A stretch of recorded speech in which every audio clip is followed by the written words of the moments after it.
Alright, we're doing it. It's time to roll everybody's favorite dice.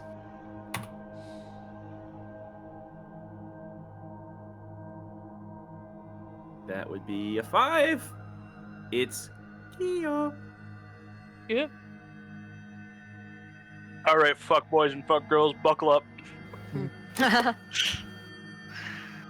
Last episode on Desolate Creation X, sponsored by Elon Musk.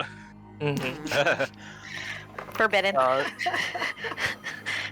The party left the sanctum from which they killed the little worm inside of Nadir's head. Why have I already forgotten his name? Gilthune. Gilthune. Yeah, that bitch. I knew it was a G.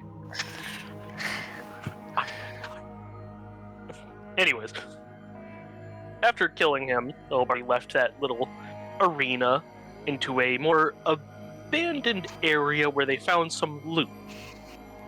Potions, magic items, the good stuff. They then, after exploring a little bit, found the portal back,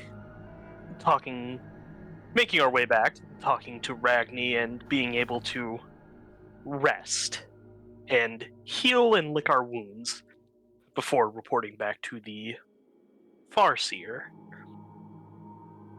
The Farseer was waiting for the party and asked them the direction that we wanted to take.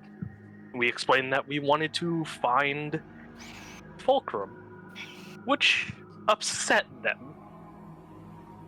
So we stepped away as things were getting heated, and Dagny used sending to contact Fulcrum,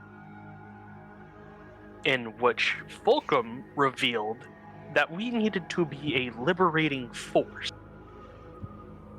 insinuating that they were a captive of the Farseers, either as the engine or otherwise.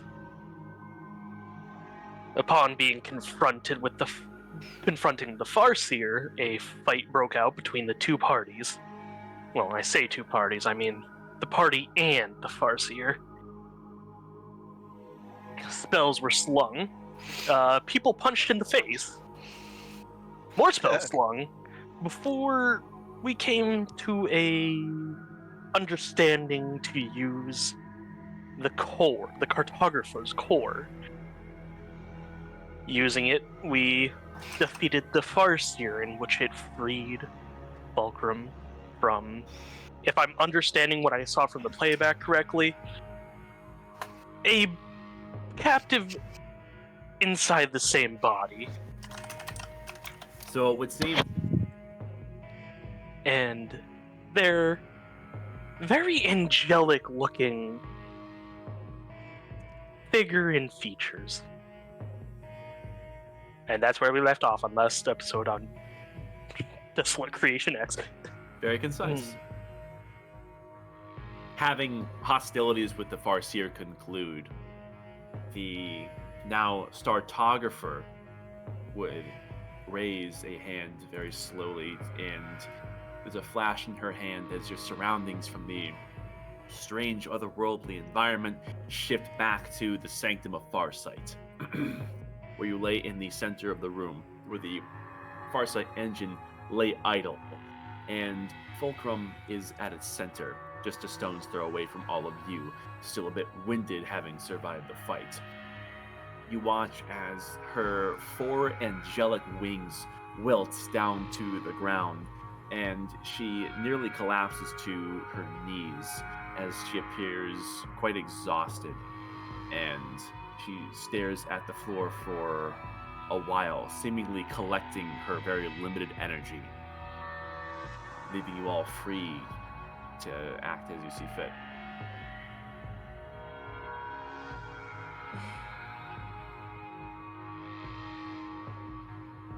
This is Well, this is new.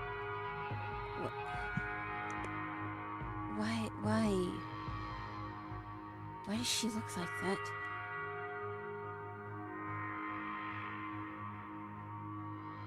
This is my own doing.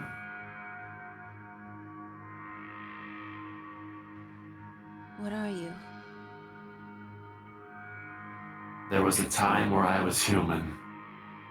That is past. I'm something less now.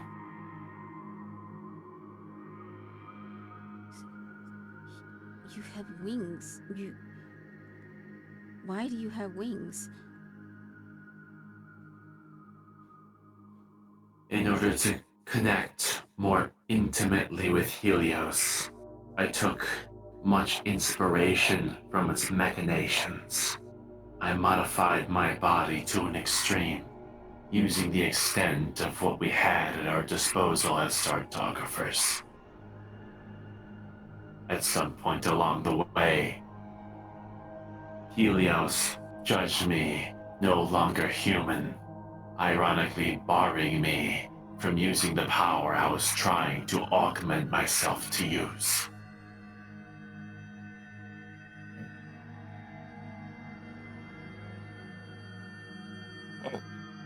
What power was that?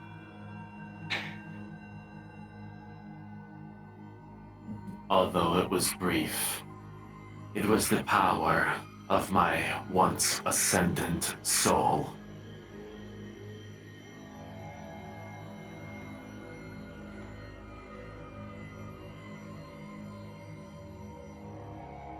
When you passed through... Were you always here, or were you on the surface before?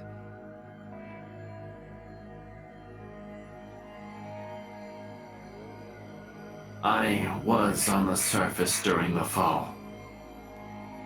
Many blame me and the rest of the cartographers for the state of the world. Their accusations have warrant.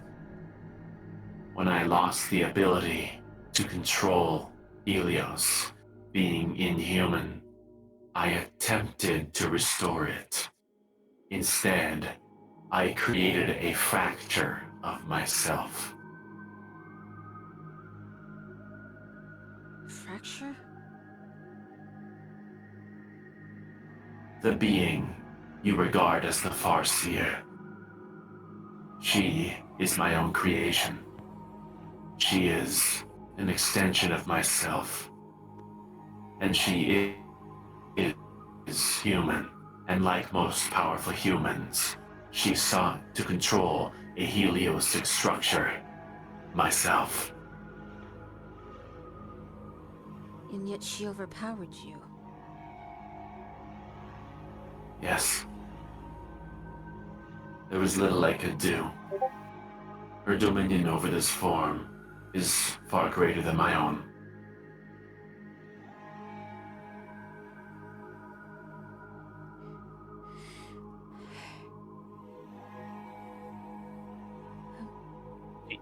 Do you know if what we saw in the future from using the engine, was that true, or were you sabotaging it?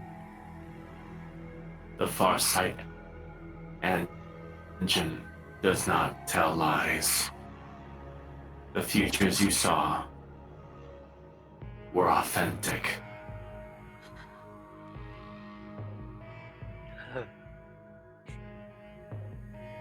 Concerning. Okay, so I get it. You've fragmented yourself, and you seem to be the piece of the puzzle that flew a little bit too close to the sun. Now you are no longer considered human. That's all well and good. However, where do we factor in all this? What is your fascination?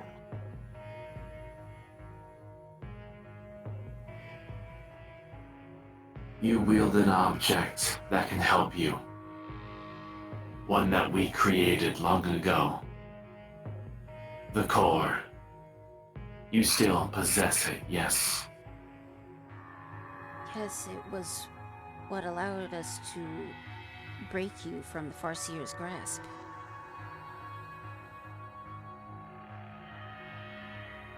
You can see that she's a bit fuzzy in her memory, as saying that she recalls the immediate moments where the fight had broken out.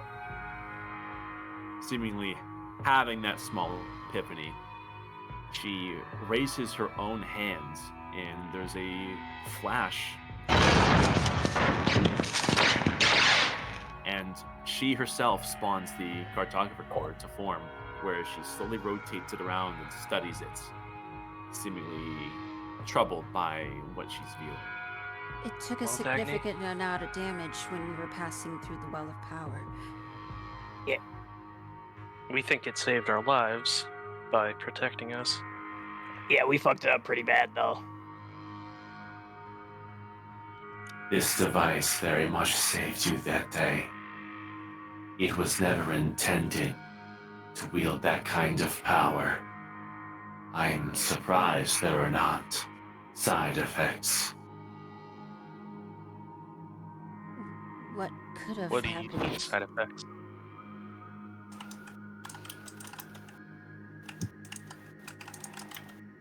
You can see that the topic of side effects she seemingly dismisses to herself and kind of runs these fingers delicately along the ruptured base of the core. It took 5 startographers to create this object. Even then, its functions were theoretical. We will now have to make do with one to remake it again. Make no mistake, you will need this object. Should you try another route to modify yourselves to be your own catalyst, you will suffer my fate, and Helios will no longer recognize you as its heralds. You mean the Ascendant Souls?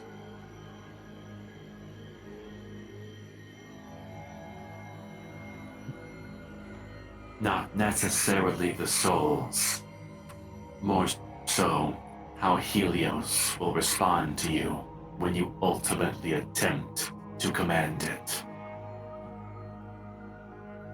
So the further we get from baseline human, the higher We end the up risk. like you. The higher the risk that we are rejected. Yes, you are precisely right. You need to both become powerful and retain your humanity. This requires great sacrifice.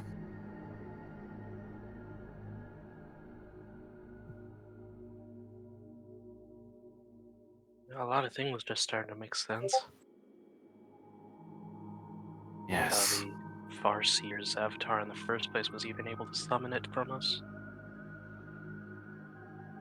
'Cause the we were Farseer had an aversion to this core.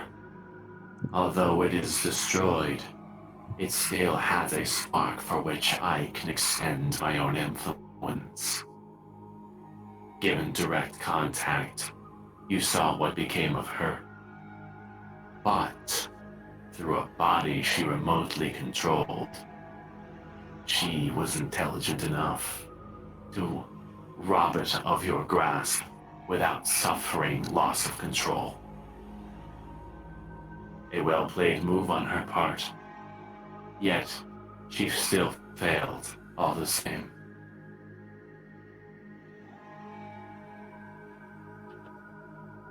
It's bound to happen at some point. She wouldn't be able to retain her position forever.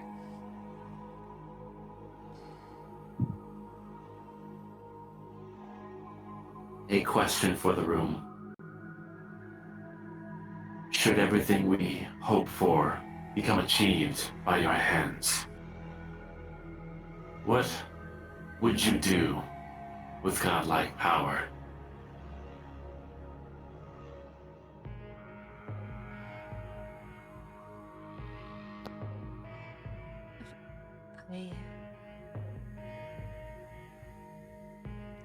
She just kind of turns around and looks to the group. I mean, do you mean after everything is sort of said and done? Or as of right now? If you notice the visions of the Farsight engine, there is scarcely an after to be had.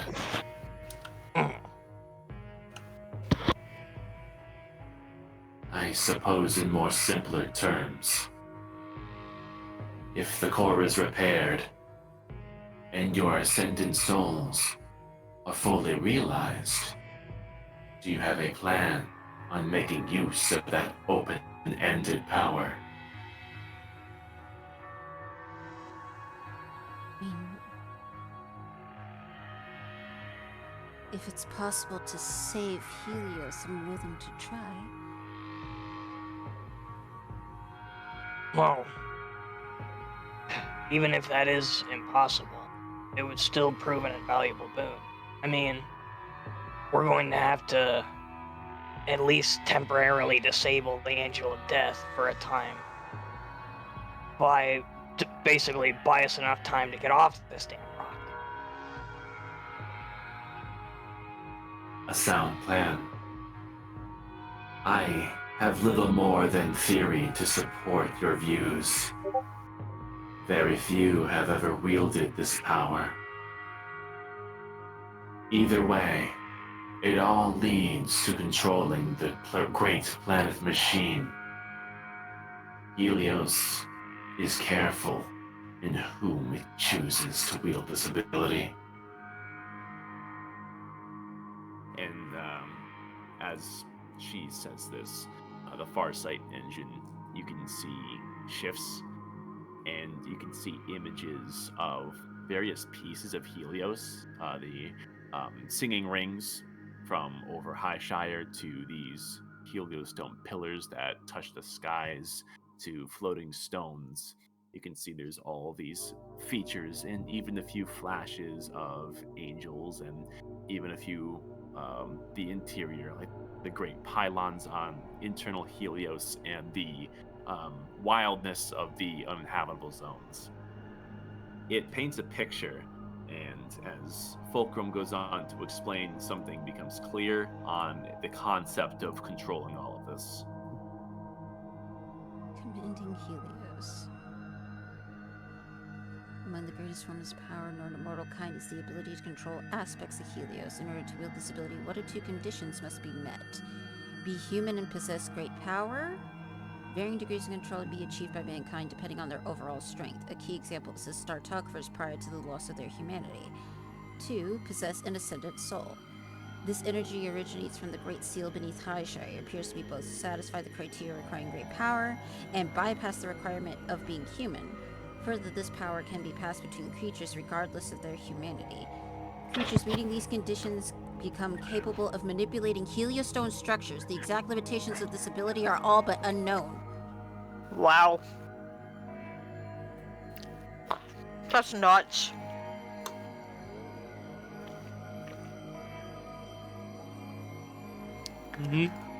So what I'm hearing is, B-Man has been purposefully drip feeding us Warlock-style help this entire time. This motherfucker! Control Heliostone You bastard, I have a symbiote in my brain! Heliostone structures, then... Does this mean we could take control of the Praetors? Control them, command them, manipulate them. The upper limits are a complete mystery. But in short, yes, they would become your tools. Jaeger boss battle. The angels Sorry. themselves- I love that. Fantastic. I mean, I it's can't literally believe just that fucking. He-Man just made Pacific Rim, but Yes! Let's Hey. kaiju this bitch. I mean, he It's technically definitely already. closer to Evangelion. I mean, he literally did the. That motherfucker drifted with a kaiju scene from Pacific Rim. Uh-huh.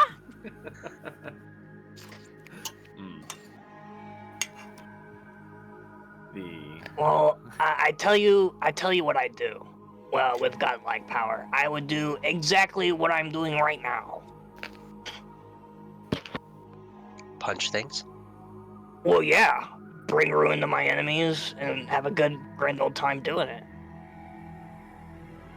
Understand that the ascendant souls within you can be taken from you. Should you die, there is a chance that that which takes the power from you will become ascendant themselves. They needn't be human, and if they take this power, their ability to control Helios will rival your own, regardless if they are human. This is the true potential behind the power we sealed away. Oh, if there's any good news, I think I've stopped the Angel of Death from being able to siphon it from us. It's true. If you did so, you may have single-handedly saved humanity from dying the second it achieved that power.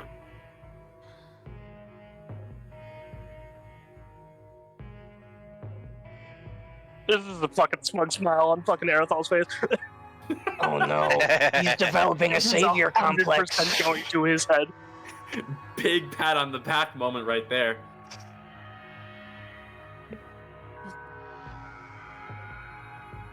This all just still begs the question. From what the Farseer showed us, the Angel of Death doesn't really seem to have any sort of classification or designation like Atlas and Helios and the planet called Toral has. The Angel of Death is elusive in its nature. Although it is a Heliosic angel, it is more. We have scarcely been able to discover why.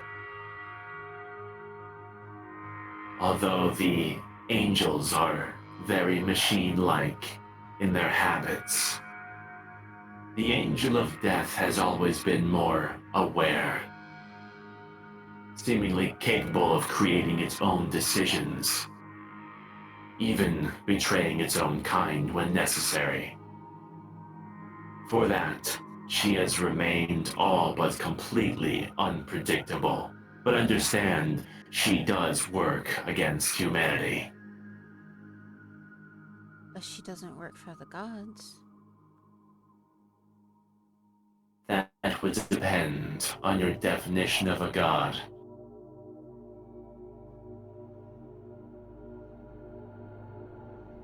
I mean, the theory I've been forming is that we've seen Heliosic angels being created out in the uninhabitable zones, but their growth was inhibited by auric energy. So they're born from inside of Helios. The machinations of Helios are responsible for the creation of the angels. There was a time where they were made, likely during the inception of the great machine itself. Yeah, but from the way it looks with the Auric Storm slowing it down, it looks like Helios doesn't want them doing what they're doing with killing humanity. I've got kind of a theory on that. It's you guys remember our sort of explorations into the ego, and given the fact that these angels seem to be mostly automatons, well, it's already been expressed that Helios not only condones our organic life, but would see it preserved. I think that maybe we represent the free will of Helios. In many ways, you are exactly correct. There is the will of the creator of Atlas, and the will of the creation, Helios. Understand that they are not aligned in what they believe this world should be. And so, we reach the duality of our world, one that harbors life, but has many aspects within it that attempts to extinguish it. that puts us between two unstoppable forces at odds with one another. This is the plight of humanity. That remains the question. Are we the will of Atlas or the will of Helios? I'm gonna go on a limb and say Helios. Considering the unison of the angels to cleanse you from this world, it is by Helios's hand that you remain.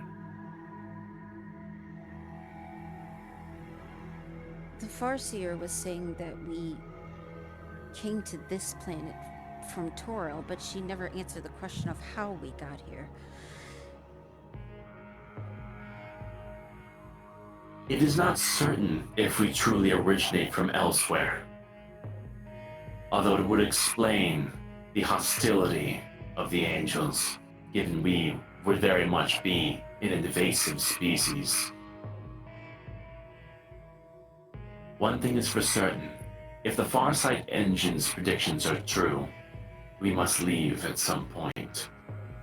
Maybe not forever, but we certainly must escape the impending, all-consuming ignition of the planet.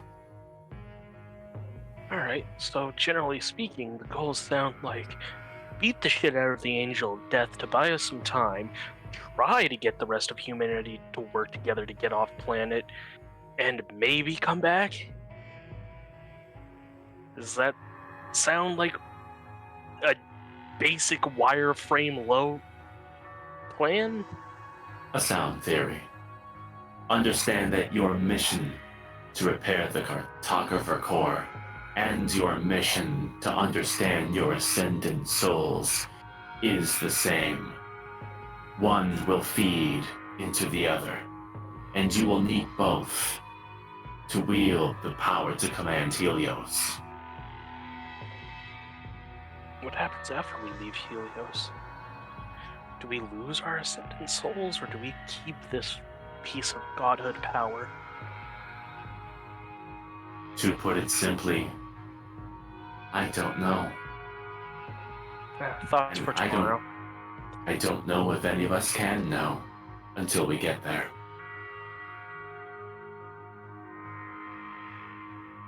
An unknown variable.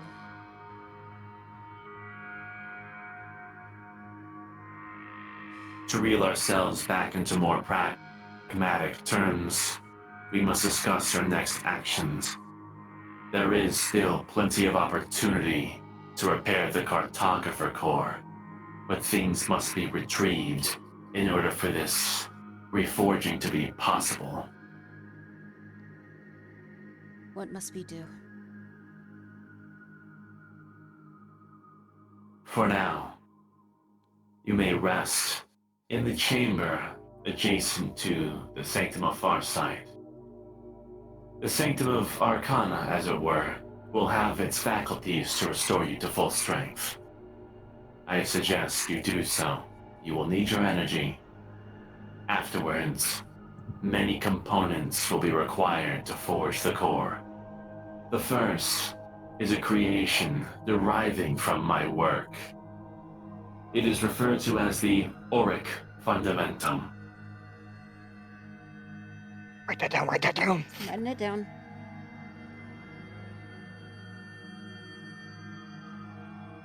It resides within Aurora South. However, it has been traded between many hands.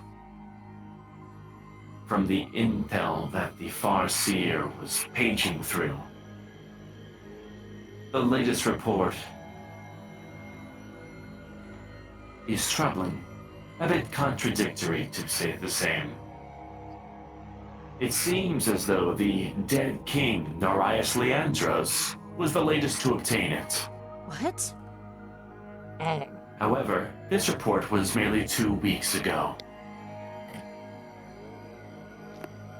2 weeks ago? And the king has been dead for nearly a year. Someone didn't tell the truth. Unless he was cursed by Atlas. Or perhaps an imposter is wearing his appearance. The Lich? San Andreas. No, they're still on the surface, though.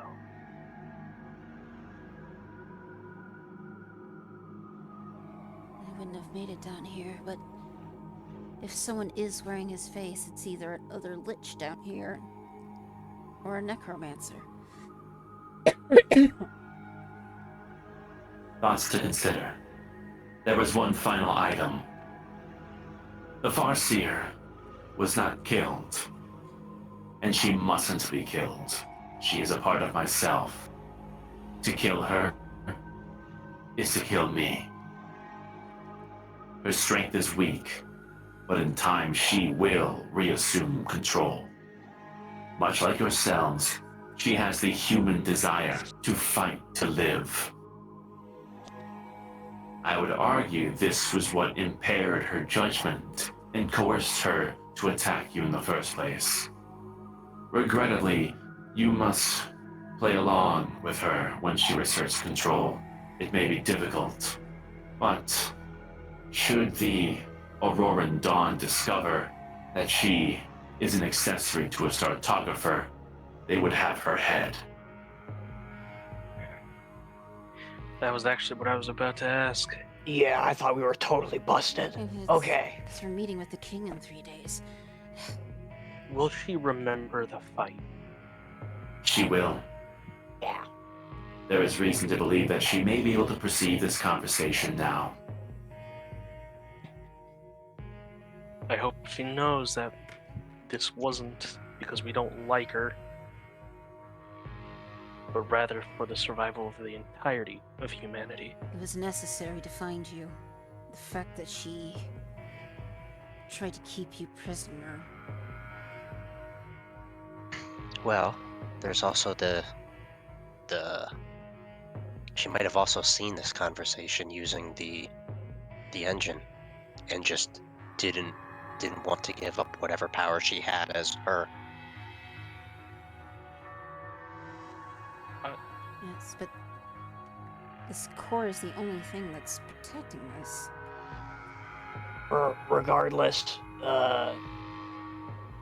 if she has seen this, if she can or has seen this conversation, then she knows for a fact that I am a gigantic snitch, and I will totally rat her out if she fucks with us again.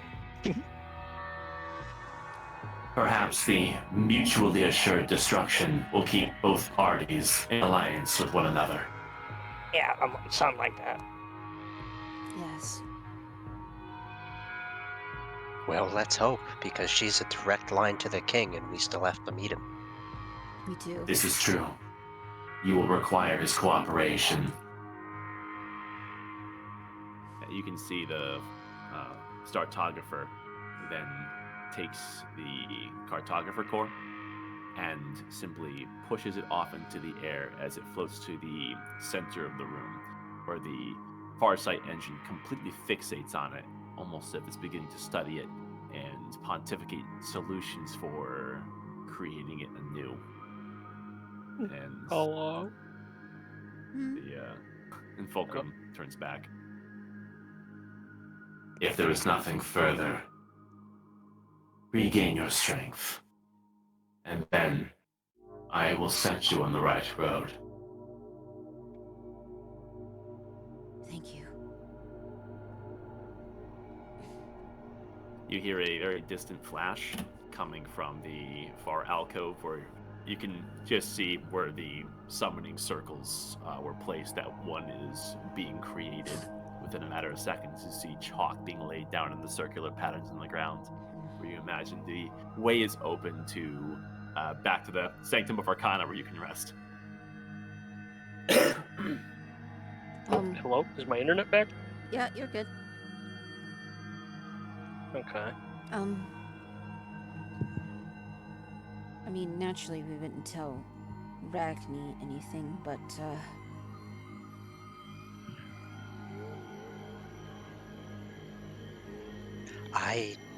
I don't feel like we should tell him what has happened here, like, at all. No. It is within your best interest to allow the Auroran Dawn to continue to believe that all Startographers are dead. Should they believe otherwise or suspect that you are a champion of them, your credibility, small as it may be extinguished. Very well. I accept the burden for responsibility for the end of the world, so that those that precede me have a chance to right my wrong. On this promise, the core will be reforged. Thank you.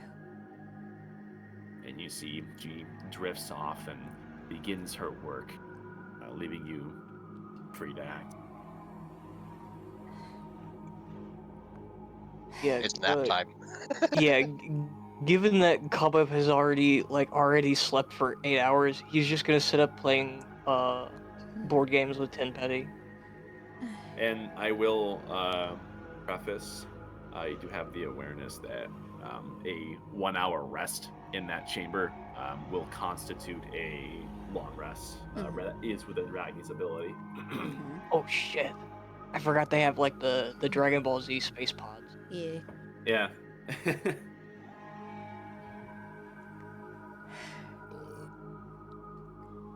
So I suppose we'll go ahead and head over to the sanctum. All right. Bruh. You heading back without second thought? Yeah, I know what time Mhm. it is. Okay.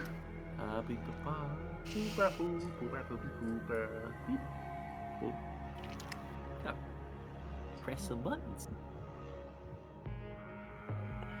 You head off to the summoning circle where everyone closes up tight, and before you know it,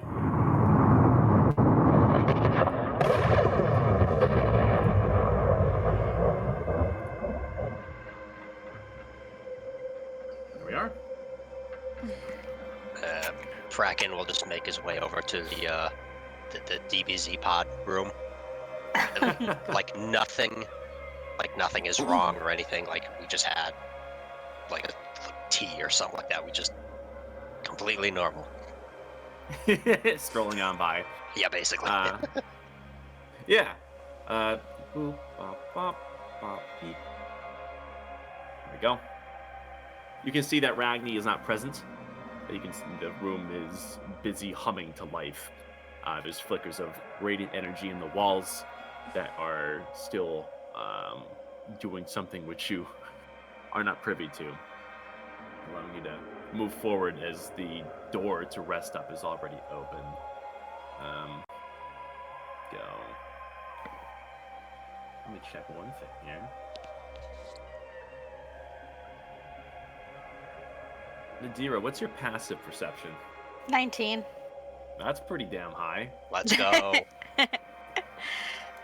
in that case, go.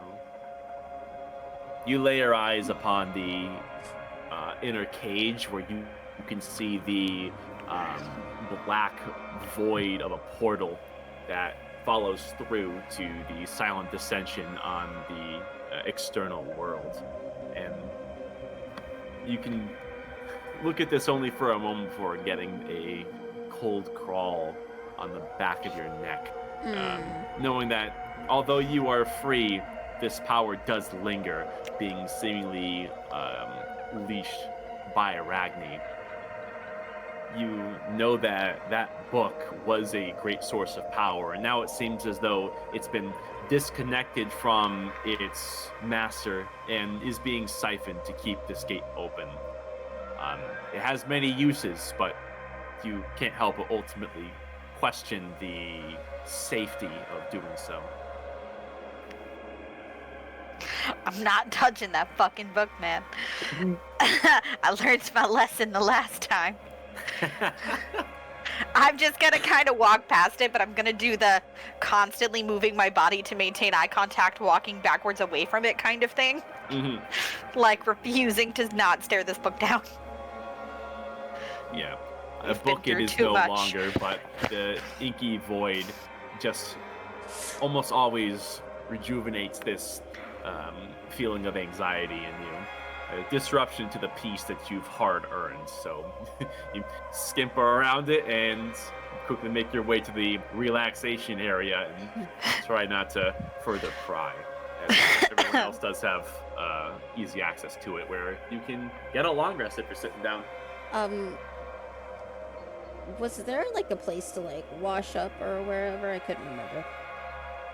Yeah, it's like a full like rejuvenation chamber, and it does have plenty of these pipes with these actuating parts which control water, and even have these stations where this warm air washes over you and seemingly frees grime off of your body and gives you a very like nice, comforting sensation. Yeah, before Catch me standing under that thing for 30 minutes. Yeah, before she even thinks about going into one of these pods, she strips down without a second thought, not even caring about who's looking at her, and just uses this to like its full extent, to the point where she will like fully submerge herself under the water and hold her breath for as long as she can. In you go as you wash away your grime, worries, and injuries. And this feeling is one of the greatest senses of relief that you've had in your foreseeable memory. It's been nothing but hardship after hardship, and there will be hardship still, but so long as you're under these bubbles, the hardship can wait. Guys, the robot egg combed my hair. I didn't know that Dagny was a fish. She's not a fish, buddy. No, I think she's attempting to drown herself. She'll snap out of it. This is... I don't know about that. Why would she do that? I don't know. Determination. He shrugs his shoulder. Did she hit her head? I don't think so. I mean, everyone here has hit their head at least 30 times since we've met you. That's fair. Well, does that make you tougher or dumber? Depends on who you ask. Two things can be true at once. Ask Cobweb. Yeah, exactly. Well, hey. Should I hit my head? No. No, that doesn't No. count. It has to happen on its own. See, that brings in the age-old question of, if you punch yourself in the head and it hurts, are you weak or strong? I don't know. Can I have a hint? Well, I don't know the answer, so... I mean, your I guess do is know as the good as answer, mine. though, because if you hit yourself in the head and it hurts, then that means you can kick your own ass. And then, wait, no, hold on. I reiterate my point. See, exactly. Jesus fucking Christ, the brain rot. I think I get it. So you guys have hit your heads a lot. 13 times to be exact. Yeah, that... Oh, A little bit of my real life seeping in there. that's like one for each leg, and then like a couple after that. Cobweb pulls out a crinkled piece of paper with tally marks on it, and each column has one of our names. See? Here's the scoreboard. Oh, what Hey, happens? wait, if you win? I don't remember that. What happens if you win? I don't know. We haven't found out yet. Permanent brain damage. TBI. That doesn't sound like a good game. Mm-hmm. Yeah. Well, I'm certain I have. He's just nodding. Yeah. It's I'm certain I have despicable. some sort of brain damage, but I don't know. It hasn't presented itself. It's a very common thing with boxers, so don't worry about it. I think after that I'm whole being serious, conversation, it is. yeah, after that whole conversation has happened, Dagny's head will come up above water. See, she's not dead. Yeah, her better judgment won out. Sorry.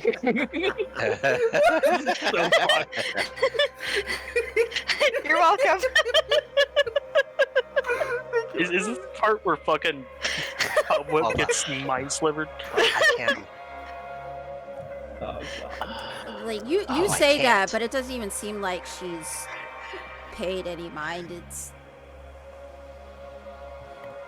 like she's sort of sitting in the water, like, and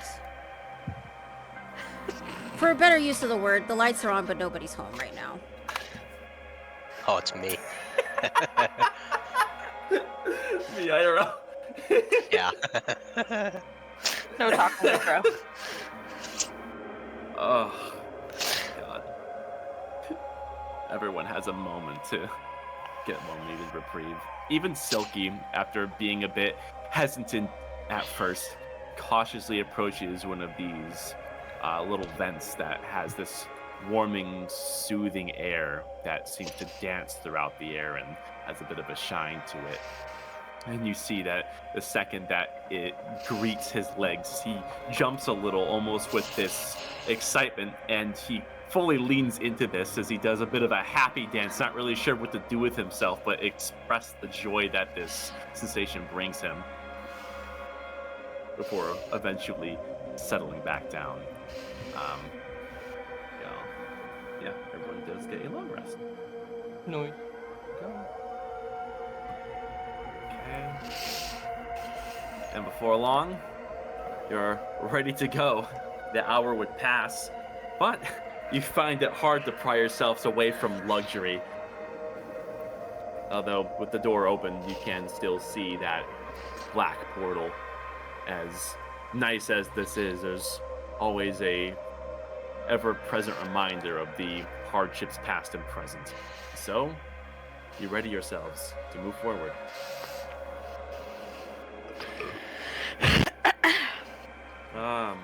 Aerithal, your passive perception, which now needs absolutely no introduction, not that it ever did before. One curious thing that you do notice about this portal in the middle of the room, you can see there's something of a like a weaving of conduit that makes up this floor that does transition up into these brackets that goes up into the ceiling. And readying yourself and having your body rejuvenated and your senses at their fullest, you notice a curious occurrence with the portal of Gilthun. You see that the black, inky energy that seems to surround the rim of the portal on the floor is traveling along a series of conduits. Very small, but a very intentional drip of this energy is being siphoned and is traveling up these beams. It seems like this is by design, and it goes off into a chute in the side, going off who knows where. Hey, you guys see that? See what? Energy coming off the portal into that pipe, or not pipe, chute. Well, I was wondering why he was still here in the first place. But now I see what Well, you're I talking mean, about. Ragni did say something. He was going to do something with this, with the book energy and all that. I just hope it's not Gilthun trying to remanifest already. Well, the deer clearly.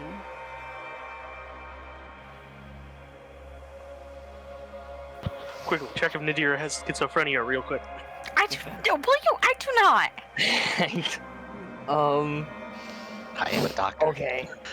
Well, Nadira made it very clear she was relinquishing the power. If Ragni's trying to siphon off of that and try and get Gale Thune's favor again, despite us sending him into the abyss. I mean, I'm just assuming, but he could just be siphoning off whatever leftover energy is keeping the portal up. Whatever Probably that, is seeing remnant as in the book. whatever. Yeah, no, it's probably that, seeing as whatever energy that Gilthune had came back to us. Guys, I think this conversation would be better had somewhere else. As he sort of looks around, as if the walls have eyes. Given the reactiveness you've seen that this entire chamber has in the presence of Ragni, it's not unreasonable to assume, so you think. Anyway, the book isn't our problem anymore. Ragni is, though. Right now, I think maybe the best option might be to plan our next step with Farseer. Yes.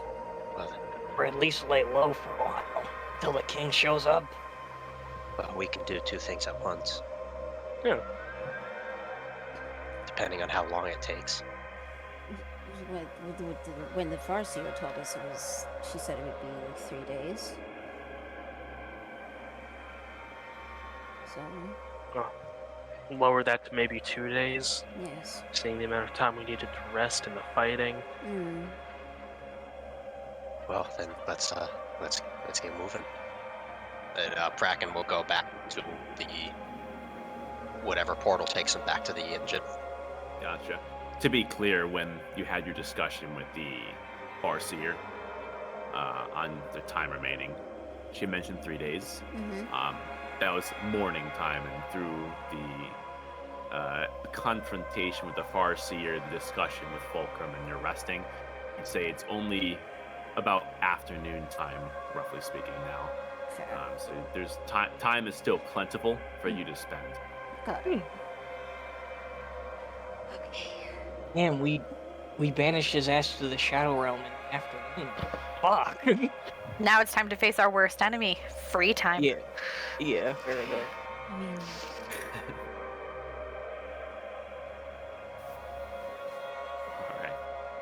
Alright. Free time means the voices come back, but I don't speak their language, so I don't know what they're saying. Oh my god, that means we still have the room at that inn. True, yes. Probably not for much longer. Well, yeah, I mean, We'll sleep until they kick us out. There you go. All right. Back you go.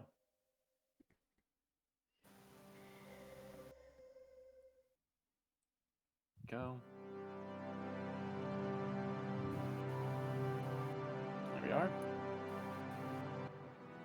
Coming back, you can see that Fulcrum, even after just a short time of when you last spoke, her wings are a bit more full of life, as it were.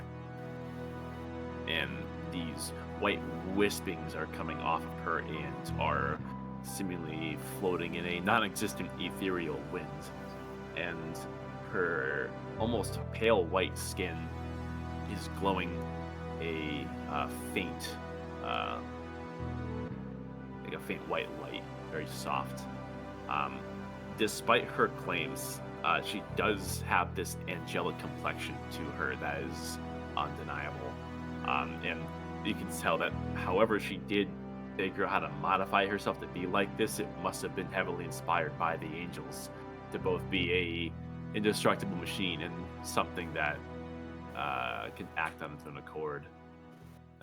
In either case, you see that she has the destroyed core still at the center of the engine, and there are many it looks like there's golden arcing loops that are intersecting with it. It seems like measurements and calculations have been done, and she sees your approach, taking her attention off of her busy work, and ushers you forward.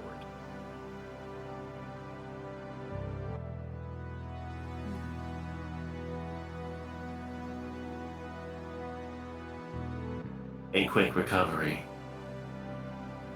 To be expected. Well, the accommodations were above our standards. Holy shit. I see you've had a rougher time, rougher go of it.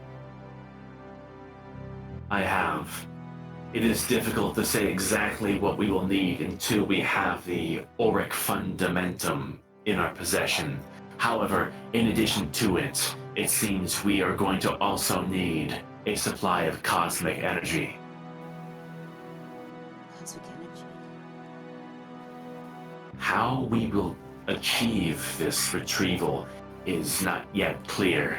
However, I have time to explore options. We may also need a greater force other than my sanctum. This place is incredible in terms of studying the future and one possibility versus the next. But it is no forge. The great pylon may be a necessity. The pylon is a forge? The energy coursing through it can be used as such for those that know how to influence Helios. There are few that have been able to do this, namely the Twin Kings. There is a chance we may need to enlist his help.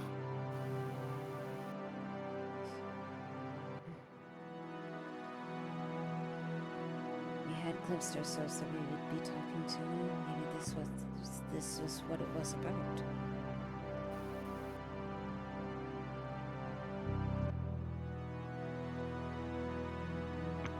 Well, let's just take one step at a time. You can continue searching for this, the way that we can collect this energy, while we can figure out what to do with the fundamentum. Of course. Kraken, your work is closely related to this object. The fundamentum does inspire some aspects of creations of your own design.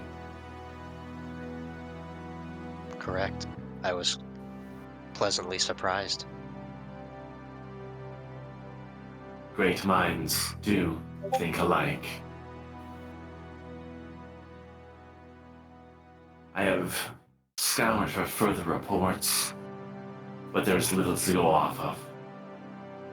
Where I can send you is to an estate close to Twin King's founding, one that is inhabited by a family of nobles, the Fletching estate.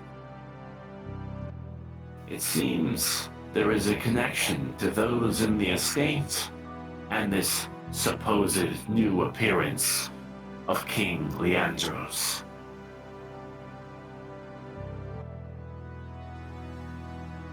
You think Well- one of them is impersonating him? Potentially. Although this supposed impersonator may be playing them as well. The exact structure of how this arrangement functions will need to be discovered. Well, you've said before that the Angel of Death was able to take assume the form that you became friends with at one point. Could we assume the same thing is happening here? It is possible that the Angel of Death may be responsible for taking this object. However, as for why, is unclear. For her to understand the design of the core and intercept this component seems unlikely. However, she is unpredictable. Proceed with extreme caution, and know that you are heading to a nobleman's estate in the center of Aurora South. Violence is your last resort. Yes. Well, when you send us there, just make sure we don't end up on their kitchen table. I will be cautious in your trajectory. With that, you can see there's another flash coming from the teleportation circle room where you can see another one is being filled out to drop you off nearby.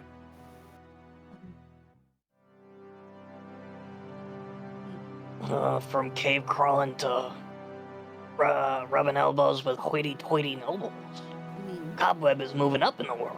yeah, but Wait a minute. Do we need to You're dress the part, or? How you approach them and proceed with your investigation is ultimately up to you to decide. I trust that by now you have currency to dress for the part. I regrettably am not one with the Farseer's assets. Should I reach out to Auroran authority in my current form, the result would not be favorable. Thus, this sanctum is on complete lockdown. Very well. We'll make do with what we can. I have about 30 Auroran gold left.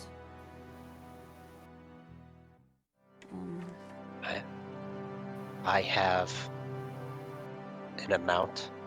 I have over 100, but I don't know what the price range that consists of nobles' clothes, or at least like higher quality clothes are. So, maybe it wouldn't hurt to look around. Maybe. Well, while you all play pretend, I'll just literally behave the exact same way I do right now.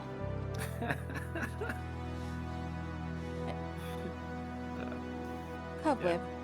Okay. Fulcrum does give you a nod and dismiss you as she goes back to her work. You kind of notice Dagny sort of like measuring herself from top of the head and like hovering over Cobweb, but like you are taller. That's Oh, what I'm yeah, fucking no, I'm saying. I thought I was going gigantic. crazy. No. He used to be halfway to my waist. Now he's eyeline with my I don't know what you're talking about. You sound crazy right now. Oh, Cobweb, I have a question for you. What? Huh? Do you still have that gem in your eye? What is it? He lifts his Eden ear eye patch, and it's still sitting in his, like, jammed into his fucking skull. Yeah. Would you like your eye back? I wouldn't mind. All right, take that out. But Okay.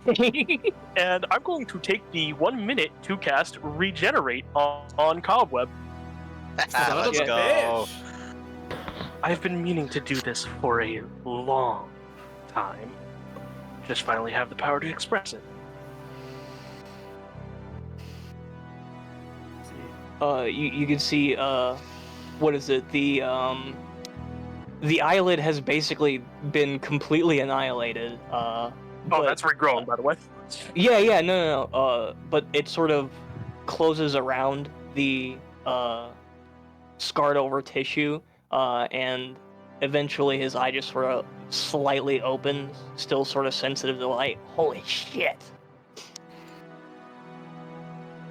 It's a miracle! Dude, you are actually a saint. What is this? How do you do that? Arathal pulling miracles out of his ass, be like, Oh, There and he was goes my quick with the idea of a new portrait eye for him. swap too. I'll skip a beat. Hmm. It's like you never Everyone lost your can eye. So, There's a flash of golden light that quickly erupts from Cobweb's empty, scarred eye socket. Very similar to the fashion of when he had the Eye of Zula lodged in it. And as though a small dawn within his skull, you see that the golden light recedes into a brilliant red, where there's a quick flash and it takes its circular form as the red eye of Cobweb has been restored, and he is now without ocular flaw. oh yeah, by the way, if you have any other missing body parts, they will regenerate. You know what this? I You know what just this no, means, I'm right? not gonna say that. You know what this means, right? Aerithal, come. He sort of pulls him down, throws an arm over his shoulder, pulls him down to his level. Hey, listen. Now, I'm not saying that organ harvesting is right. Oh dear lord. Oh God. Here he goes. No, but hear me out. Cowboy, if you have to say "hear me out," Okay, the All right, times fine, you said fine. hear me out have gone a very different way. Yeah. you know that's fair. Respect. We'll put a pin in it. We'll talk about it later.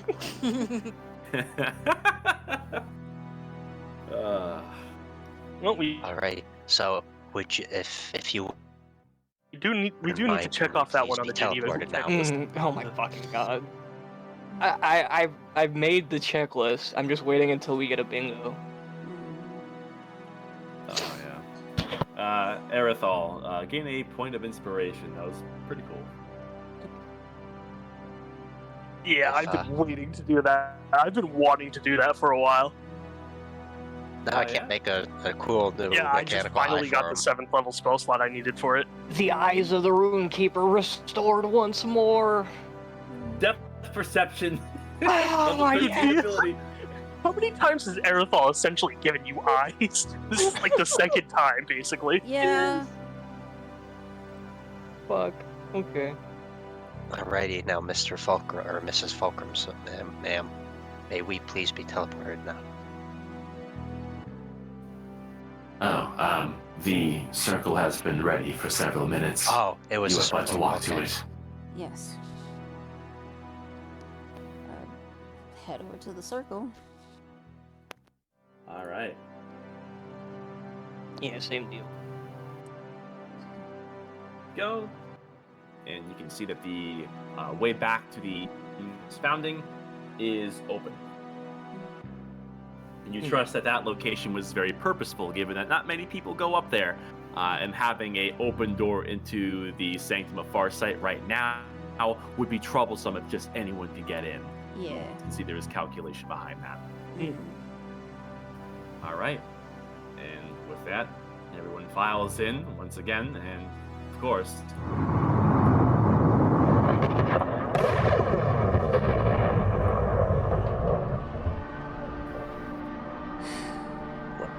What am I concentrating on? I don't know. Breathing. Height. You want to go to... Oh, Yeah, you want to go to, the... You just effects right click area. and hit assign status effect. Just Yeah. yeah. oh, it's your stride. Oh. Yeah. Oh, yeah, that's right. That, yeah, okay. Remain clam. And hold Let's see. press. All right.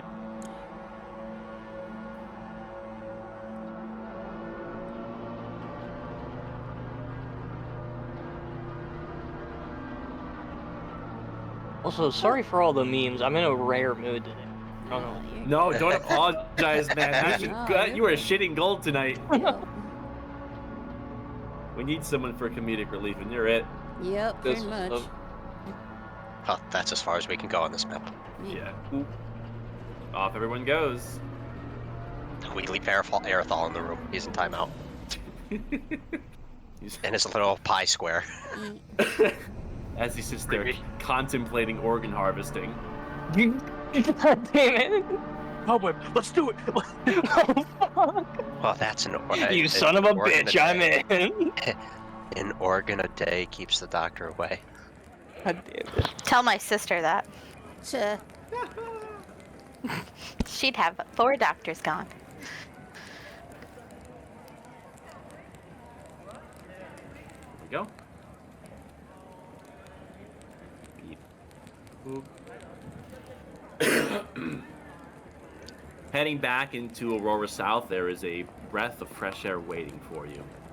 The purple glow of the Great Pylon is a backdrop to these large gilded pillars, which you've come to enjoy the architecture of. And being back out here, every part of being in Aurora South just is something to behold. There's something culturally or architecturally significant almost anywhere you look. And descending through this long spiral staircase away from the machine-like hum of Twin Peaks founding, you exit through the gates, which are still at guard by the Auroran Justiciars, where there's a separate place to exit, which you file out of, and you go back out into the streets of Aurora South. Now, you did get a direction when you were being briefed by Fulcrum, where a direct travel on the main road east for about a mile will land you to the Fletching estate that you've been assigned to investigate. And Kraken, you do know the area well enough to know that along this strip heading east, there will be plenty of areas to look for fancy clothing. Alrighty. Well, we can scout out the mansion or the home, whatever you want to call it, before we just spend money willy-nilly. Maybe figure out what we gotta do before we can attempt to go in.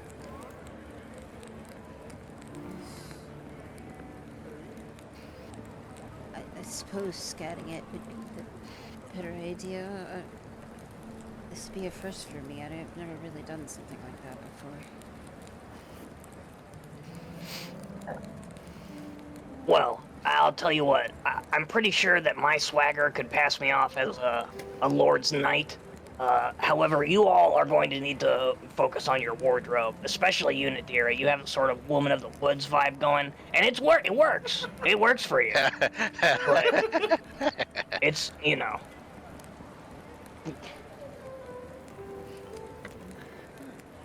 It's taking everything in me not to deck you as my Earth Please Elemental don't. right now. I Just just... straight it out to be a woman of the street instead. Try subtlety, bitch. Oh, I just realized I have, like, the perfect thing for scouting. I have the Arcane Eye spell. It's invisible. Oh, shit. Oh. Ooh. There's no limit to how far away the eye from the eye I can move. The limit does not exist. I can see. Ooh, that's like perfect. Let's go scout it out. There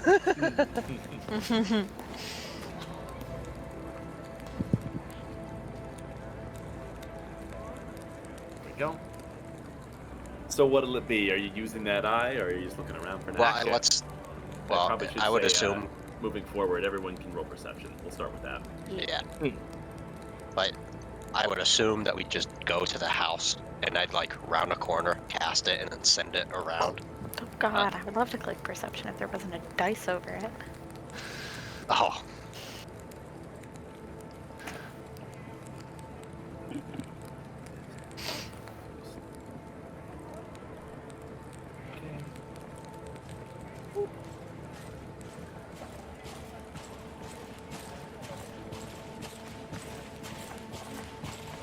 Okay. Of course, Aerothal rolling a casual 29. You know, casually. Twice, man. I mean, it's a 34 if I roll a nat 20. Oh, Jeez. God. Great. Arathal sees all. You can see people's fucking thoughts with that. Aerothal knows what sounds look like. Yeah. One thing that quickly catches your attention, Aerothal, you can see as you walk along these streets through a very colorful and diverse crowd among many races with generally better clothing than you're used to seeing, of a higher standard than the Outlands, and even within Highshire. There's definitely a higher standard of living as just the baseline here, so you figure you may have to step up your game even further to get within this noble crowd that you're going for here. Although looking at the shops, you can see just outside one of them, a nicer one with these gilded pillars, something to contrast the hoity-toity nature. There's a child in these less than favorable clothes, a bit dirty, slightly torn up. And you can see that he is tugging on the pants of a passing by Dragonborn, and he's cupping his hands together, and he's seemingly pleading for either food or money or something. You can see the Dragonborn kind of shakes his head, but does toss a single gold coin to him and keeps on moving forward.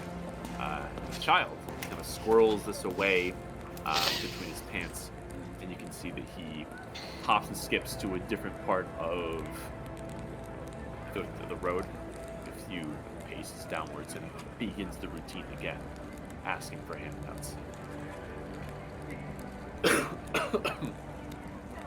How can they live this quality life here? They don't really have to worry about the end of the world coming here, and still leave their people begging for money just for basic survival. Well, if I know anything, that the world above is scary, yeah. It's easy to hide from your problems when they're separated by miles of ceiling. Or something like that, I don't know. If you're not a part of it, you only believe what you're told about it. Because why would the government lie to you?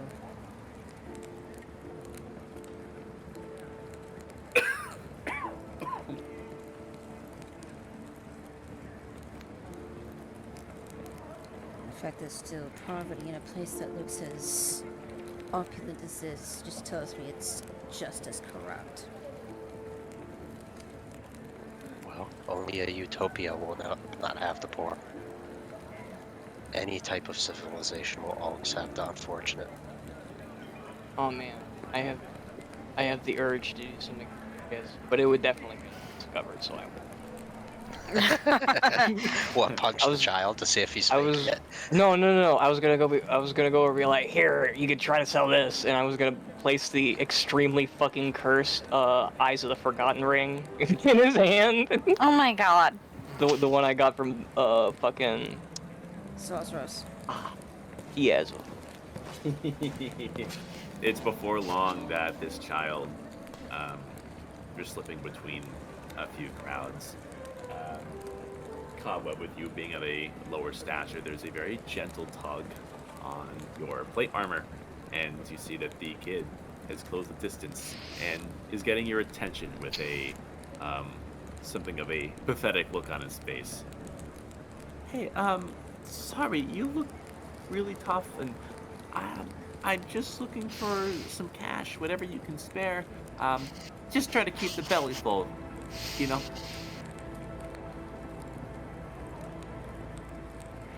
Well, I tell you what, I don't typically got into schmoozing. How much is a loaf of bread around here? Well, it depends on, well, I mean, around here, if you go for the ones that have the magic scrolls in them. Yeah, don't try to grift me, kid. How much is the food you want? Damn! 2 gold. 2 gold. But Okay, the here's... ones for 3 gold will keep me full for 2 days. Yeah, here's 15. Go... Wow! Yeah, because... I can tell from your face that you're not out here begging for yourself. Am I right? Cobweb, you can roll insight on this, actually. Okay. With my Should've done that before you gave him money. Yeah, maybe. Well, let's see. I mean, he could always steal it back. Hang on. I have something What's for he this. gonna do to his parents? New rune just dropped. I'm using the passive. Let's see. Insight. I +1 in a dream. New rune goofing. Yeah, hold on. Oh. Jesus Christ. You can tell that this gold you're offering to him is far more than he ever would have expected, and there is genuine excitement on his face. And the read on that is, wow, I get to have a full stomach for many days. This is the greatest day ever. Yes, Lord Cobweb is a generous lord. More like a gullible one. Bruh. Oh, come on. Not wrong. He looks hungry. Alright, now get out of here. Thanks. Thank you. I won't forget you. Yeah, See, he okay. kind of hobbles away and snakes between many crowds as his lower stature lets him quickly disappear. Wait. Do me a favor and actually do forget me. Too late. Uh-oh. Shit. Well, you just put a target on your back, Cobweb. What do you mean? Now you'll have all the small beggar children trying to take your monies. You gave him 3 times as much as he was asking for. Yeah. So You just got extorted by a child. yes. He will eat for a few days. Well, what's the problem? You could eat for a few days. Dude, okay. See, that would be an adequate argument. However, we are traveling with Fantasy Jesus, and he can literally conjure mana from heaven. I don't want to hear shit about provision costs. That's the best thing I've ever heard. Not even a question, like, I mean, yeah. The words here in context, but yeah, he has a point. I be breaking the fourth wall all the time. You guys should be used to it by now. Yeah, it's just a book he read one time. Purely fictional. You know, the D&D fanfic. I can't believe Cobweb slowly turning into the Deadpool of Desolate creation. Fuck's sake. He's a cartoon character, literally. as long as he doesn't gain Toon Force, we're safe. Looking ahead, you can see that there's a series of clothing shops, and these ones are pretty diverse. They have sections for a variety of different occasions, including the nobleman attire for which you are going for. And looking at some of the price windows, you can see that your average set of baseline clothes to be accepted as something of a higher persuasion is around 50 gold per outfit. Jesus. Well, Well, so much for that idea. well, we'll put a pin in that. Let's go do like a perimeter check before we try to do anything drastically monetary. Yes. All right. What are you on the hunt for? The noble's house that we're supposed to go to. Oh, just straight up going there. Yeah. We'll figure out what's there and then, where to go from there. Scouting mission. Okay. Continuing down the road, you eventually see that a lot of the taller buildings give way to something that's more of these residential areas. You can see that there's a series of fenced-off areas, and within these fenced gardens, you can see that there's these beautiful trees with these red leaves, with this lush green foliage and yellow flowers and these orange-looking ferns. Someone definitely has put a lot of detail work into diversifying a local ecosystem in front of their estates. In Nadira, most of these plants you don't necessarily recognize. They look like magically enhanced versions of surface plants. I imagine that was the intention. And you can, before long, see after a few hoity-toity properties, there is one that matches the description that was given to you by Fulcrum. And looking forwards, you can see that there's a something of a small courtyard with the flora I described. There's something of a fountain, although it doesn't appear to be working. It's all dried up. And adjacent to this fountain is a pair of Auroran surveyors that are casually talking amongst one another. and you can see there's a glass window into something of a patio, which has the front entrance where you can see there is a man. You are breathing into your microphone. Like, we suck it up out of the air, out of the Sorry. chat, man. Jeez. I have an ear infection and I can't breathe. No, I No. figured. Yeah. There is something of a younger man within the heart of this, just before the main door, and you can see that he fits the part and is relaxing and seemingly just posted in front of the door with a cup of something warm he is sipping on leisurely, watching the birds fly by.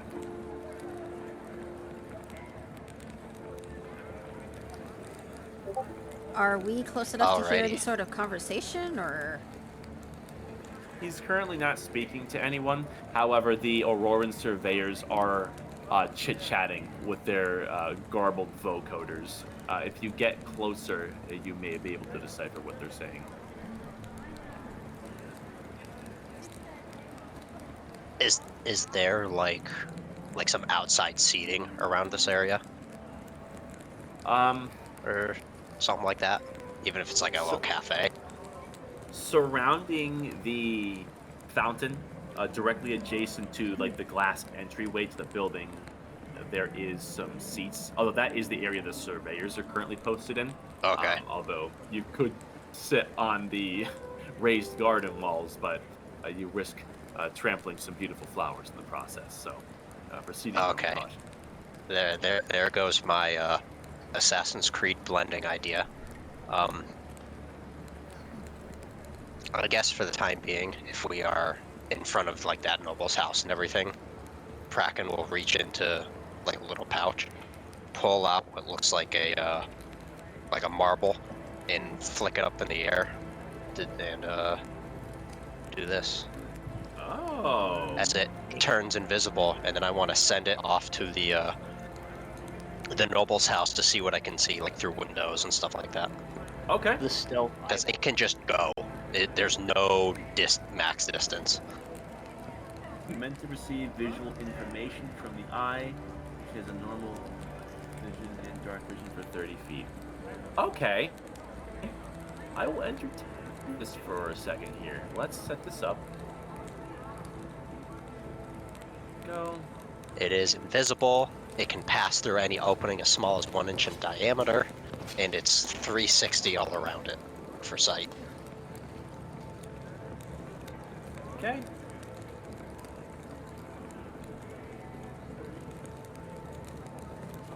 If I see anything that looks like it's going to like be seen, Your Kraken will just end it. your eye is cast and travels a ways and uses the cover of the tree line to make its entry here, where you can move your own token representing your arcane eye. Yeah. Actually, that's cut through the middle. And well, I know map-wise I technically can't see it, but are there any like windows along the side of the house? All of the windows, at least on, let me see what they are. Not on this side that you can discern. Okay. However, I mean, this is like a big, like all of this is window, and you can see this. Yeah, within it's it. like a big yeah. Okay. Oh. 1 second. Shouldn't be dark. You should be able to see me. Give me a second. Stop moving. Oh, okay. Sorry.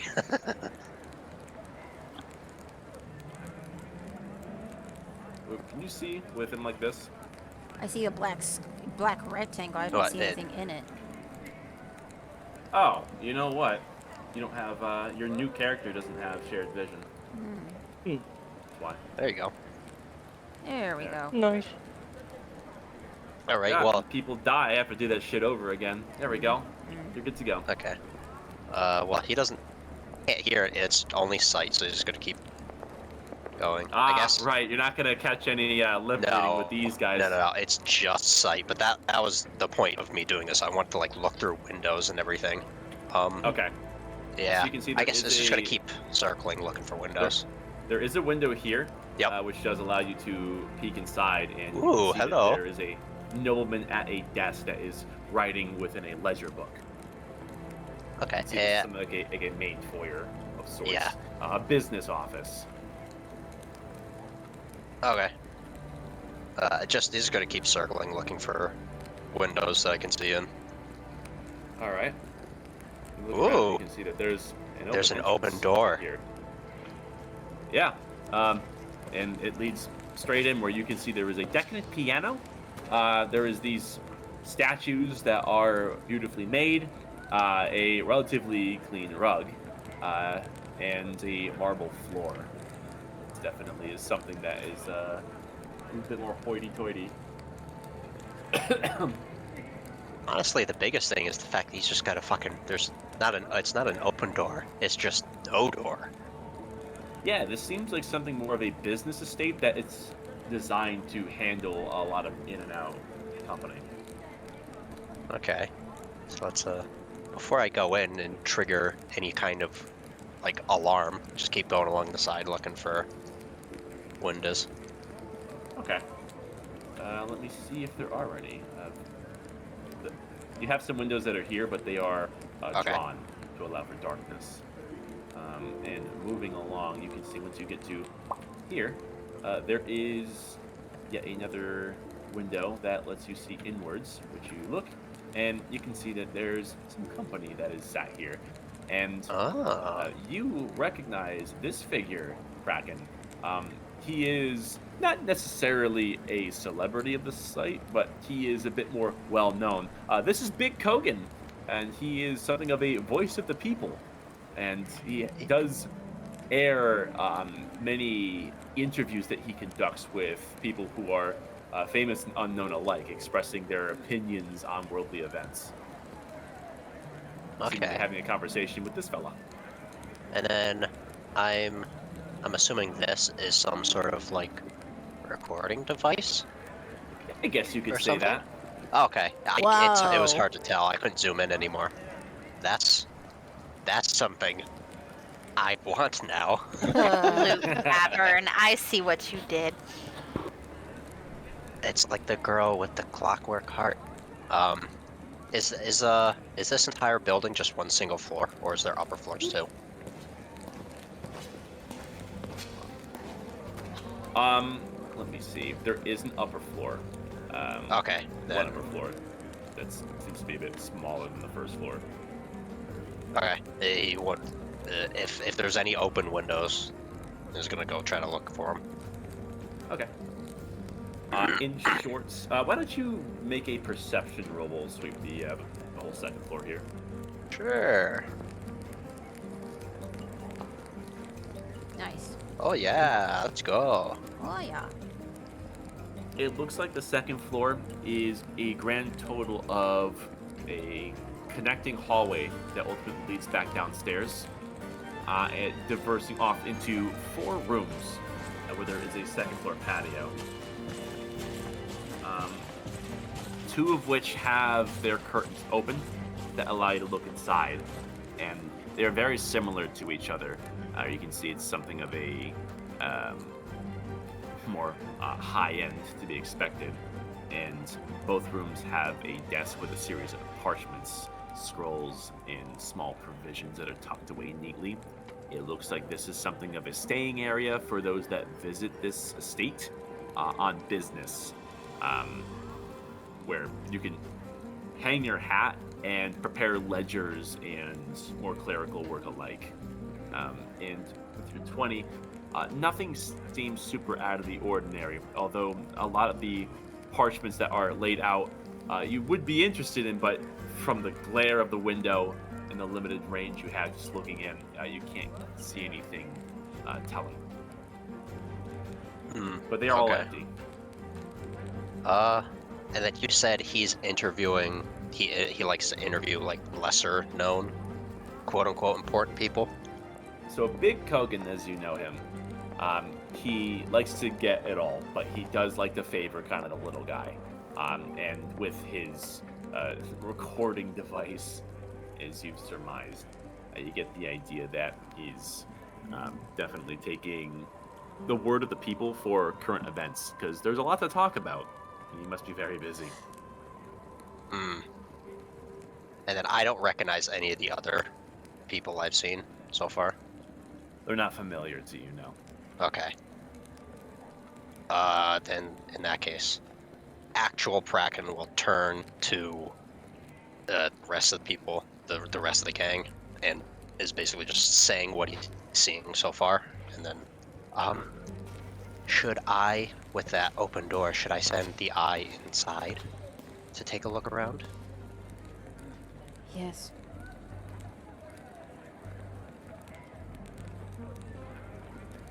Okay.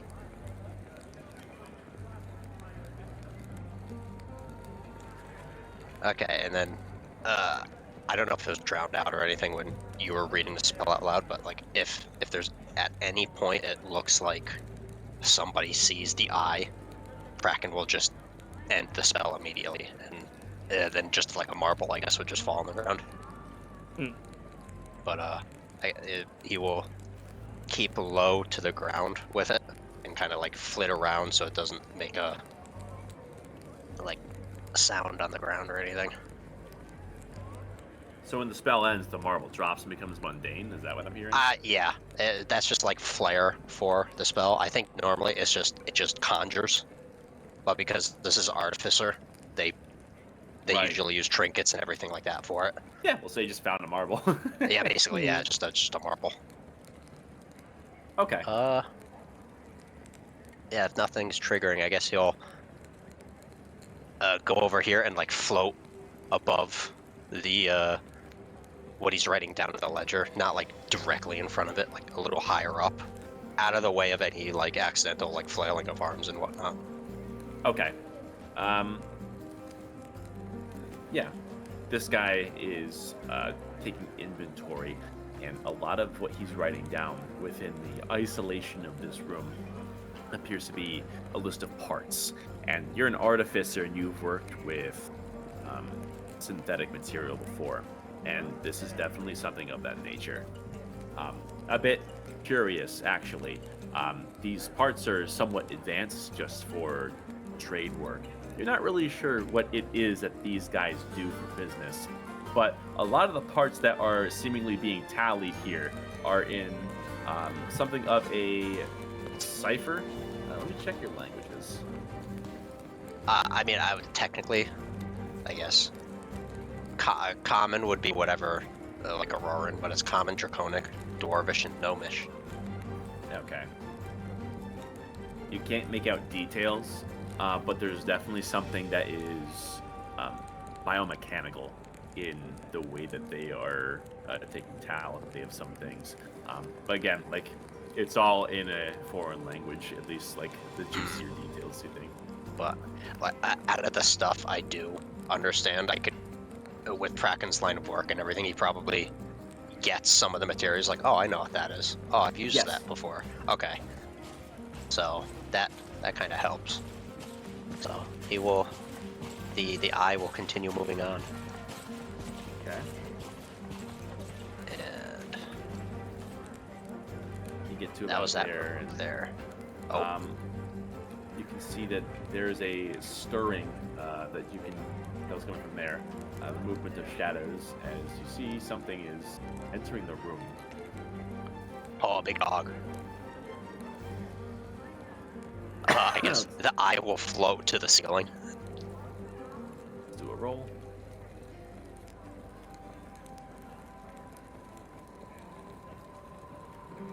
This dog is a bit unusual. Yeah, I can tell. It's a blink hound! Oh my gosh! It's a blink dog. It looks diseased based on all the lumps in the art. No, he's a good boy. This dog has some very twitchy movements to its ears and an almost lion-like tail and very smooth skin that seems to be devoid of any fur.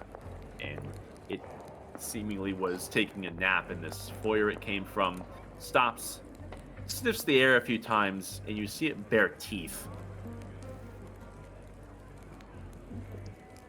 Does it seem like it's looking at where the eye is? Or is it kind of doing the dog thing where it's like, something's wrong, and I'm going to bark and growl at nothing? Something's wrong, and he's going to bark in this general direction. Hear me out. Before it barks, fly it into its mouth so it swallows the evidence. Bracken will learn what the inside of a blink hound will look like then. Dark. Yeah. I guess let's see if it like follows, because I want to go up the stairs to see where like those other rooms were, to really see what was in them. The drawn ones. So if it follows, it's just Sniffing close to the ceiling, you arrive at the top of the stairs to be met with a closed door. Is there a gap in the door? Like on the ground? This estate is pretty well made. There's nothing that is big enough for the eye to pass. Poo. Alright. The dog takes a few steps over here and is sniffing the air, and you see its whole body suddenly pulse and disappear before reappearing right here, inspecting this carpet very adamantly.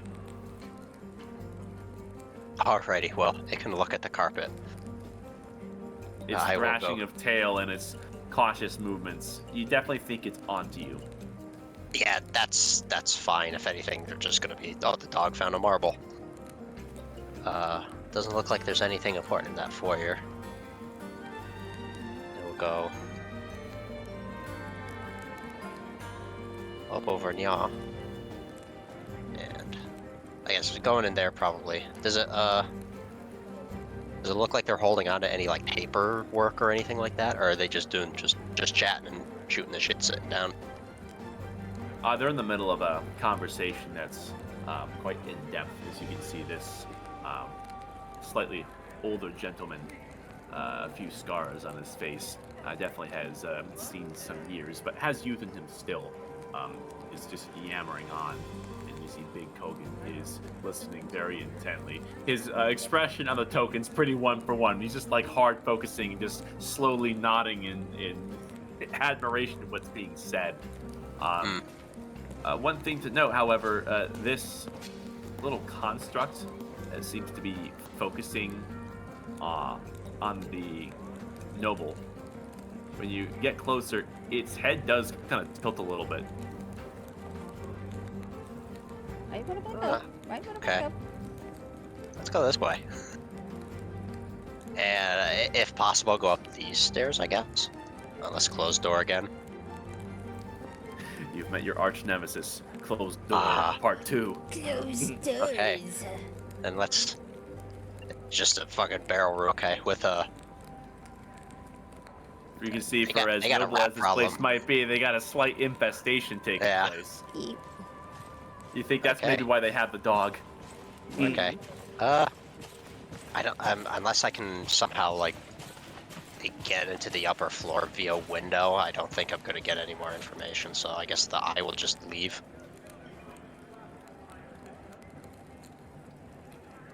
All right, you're heading back.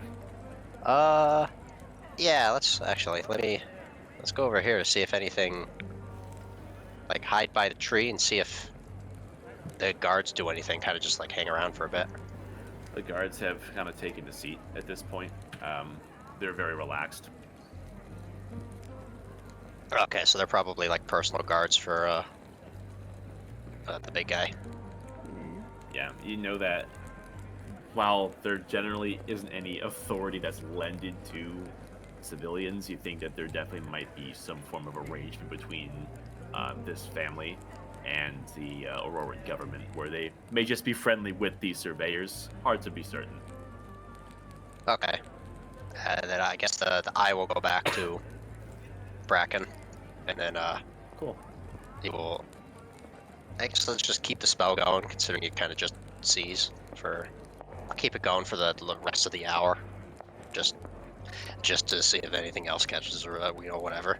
But he will reiterate everything he's seen on the inside. You do so. Everyone gets brought up to speed.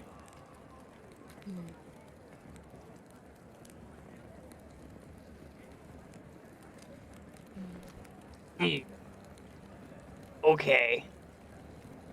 It's starting to sound like we're gonna need the disguises, but I don't think we have to scratch for everyone. No, we don't.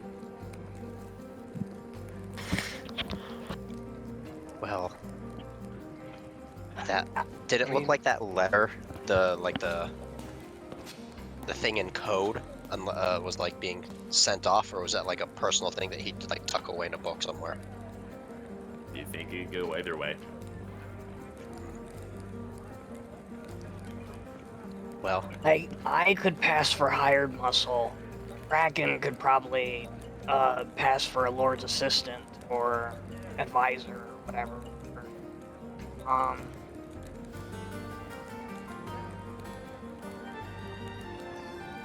so basically, which one of the rest of them is gonna get a lordly makeover?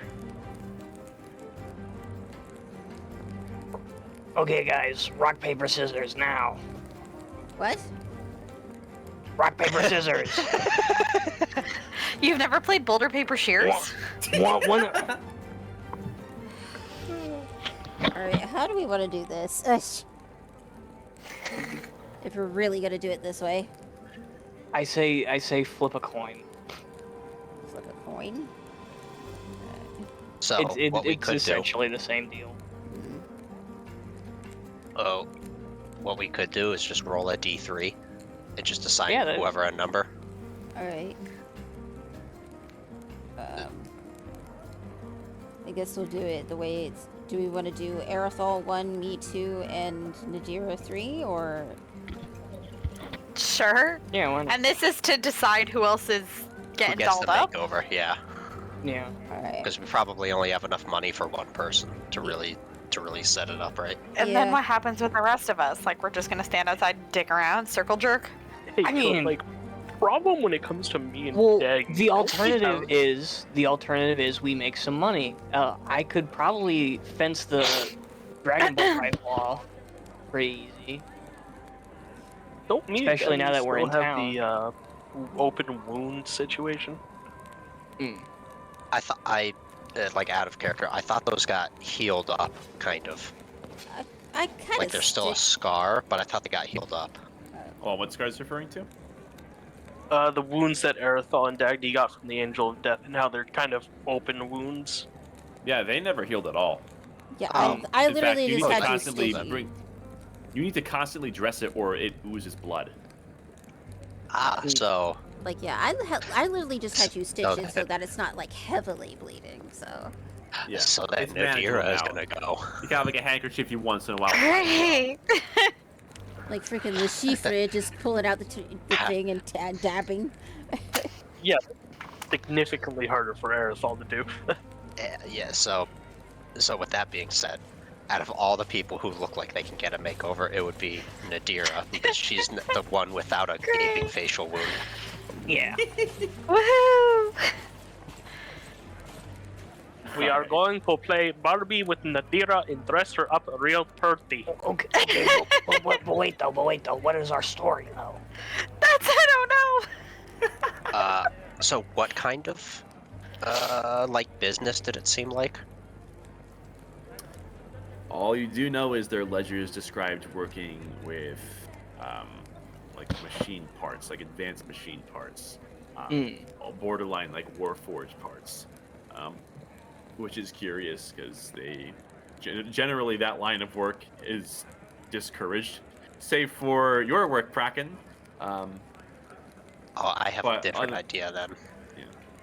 But we You're could just sure send... that they are a business of many ventures, given that their ledger Okay. works were pretty expansive.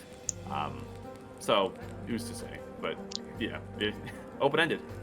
Well, with that being said, we could dress up Kraken all nice outside of his armor, and send Pim in as literally what his job is, to try to purchase or find somebody, because he will probably know, to buy materials and such from.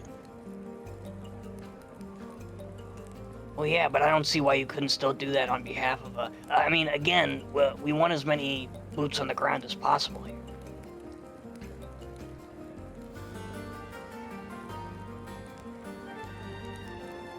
So, like, we're probably still gonna need a disguise.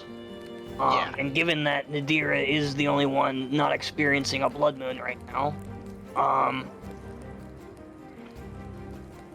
I'll do hired muscle. You do. Well, yeah, that's essentially this. I don't know. I don't even. I've talked myself into a knot. For fuck's sake. Explaining, I should be able to manipulate people pretty easily, right? They love over-explaining to confuse women who don't know what they're talking about. It's how it always works. You know the drill. Yeah, 240 years changes nothing about somebody's ability to mansplain. Well, I was kind of thinking, you could probably, I mean, like Hubbub can still go with you as hired muscle, but maybe you can go in, like, on the behalf of a doctor. Like you were sent. For what? See if you could, literally all the parts and everything, just, Kraken does work with, like mechanical arm, like legs, arms, prosthetics, and everything. You could just be looking for a new place to source those materials from, and you were just sent as, you know, a middleman, middlewoman, and heard about these people. Oh, Jesus and then Christ. Hubbub can still go with you as, like, hired muscle escort type thing. And then I am as least charismatic as this shit gets. Yeah. Do you want to send me? Ooh, I can maybe help with that. Let me see here. I mean, I can help myself. I just... I mean... You don't need no man. We'll do, You Evil definitely Splendor. don't need no man. Hiya! I was gonna cast that on myself. you can Amazing. Technically, you still can. You can double up on that. Yeah. Well, I mean, the advantage, you can't really stack advantage, but if you Oh, if you're in a okay. Yeah. if you're in a situation where you would have disadvantage, instead of canceling each other out, you'd still win. Well, then you could then double stack it and just get advantage. Yeah, I mean, yeah. I mean, it'll be... We'll try this. Oh, Jesus Christ. Kraken can't come. Why? All three of us? Question mark? He can, if this is within the hour, he can send in the eye with you. And he could basically be the, okay, shit's going down, and alert the other two. Ooh, Christ, not a cracker. Basically. No, I know, eye but, in the like, sky. why can't Kraken, like, actually go? I'm confused how it whittled down to two of us. Oh, it's ability checks too. Okay, so preemptively, I'm going to pop the Storm Rune. Me and Kraken can both manipulate rolls. We can totally get. We can totally do it. We could both just be hired muscle at that point then. That don't sounds know like probably a much better idea for me. Okay, yeah, we could do that. Alright, I'd rather have two cronies than, like, you know. Let's go get you fancied up then. Fuck me. We'll go back to that. I'm gonna be the prettiest girl at the party. Yeah, we'll go back You're to going that. to look fabulous, Doc. Sorry, I had to. So there was a store back that we passed that we can go back to. Okay. And let's get you looking less Witch of the Woods and more Lady of the City. Again, the rock elemental fist is just forming subliminally this entire time. Backhand. I guess backhand a bitch. I can fly too, asshat. Not as the Rock. as an air elemental or a bird. Alright, so we go back to we'll go to that store. I Yeah. cast And, beat a bitch. And I guess you said 50 gold? Oh Will? God, does that mean I have to wear a dress? Yes, Well, in this depends. There's a instance. couple of different ways you could style it. I just want to keep my but pants. You said like it was 50 gold for something that looked rather noble-ish. Yeah. What? I guess let's just say let's go the extra mile, spend an extra 10, so 60. And get like accoutrement and like makeup and stuff, I guess, too, if that's possible from this place.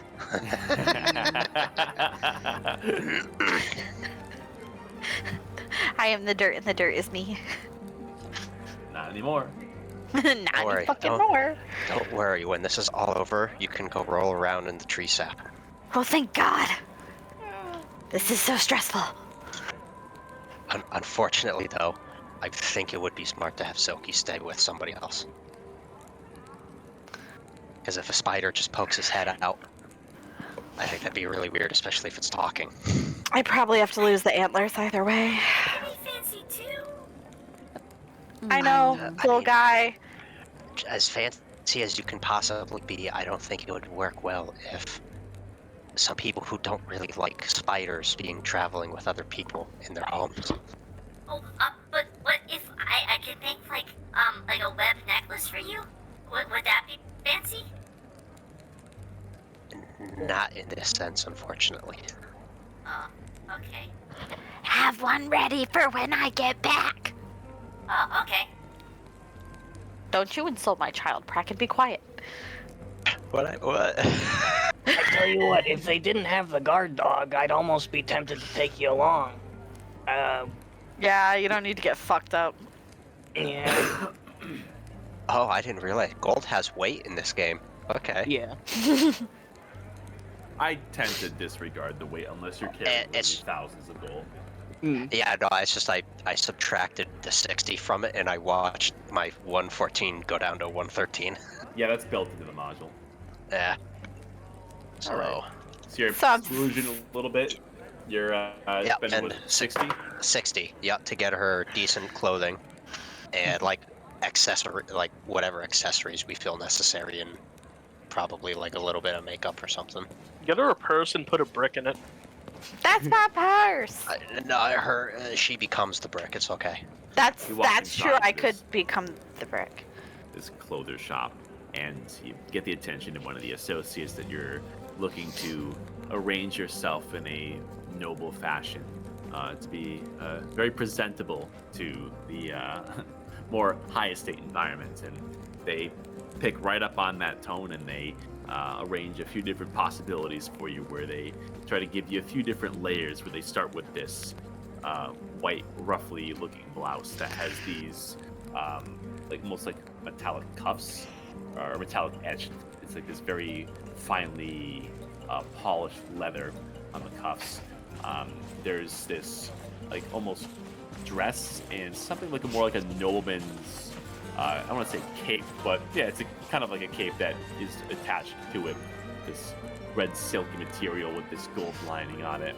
And there's this bluish greenish dress lining that has a similar like leaflet pattern that particularly catches your attention on the bottom, and a series of similarly polished belts to tighten it to form to get it less roughly.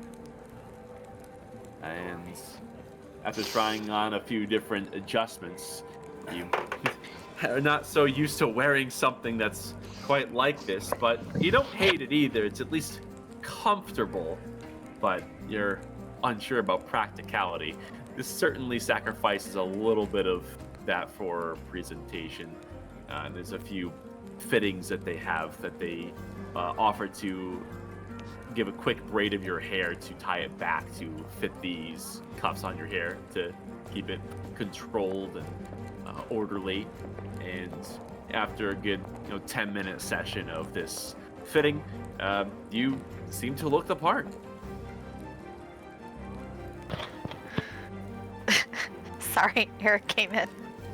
Well, don't No. you look fancy? I hate everything about this.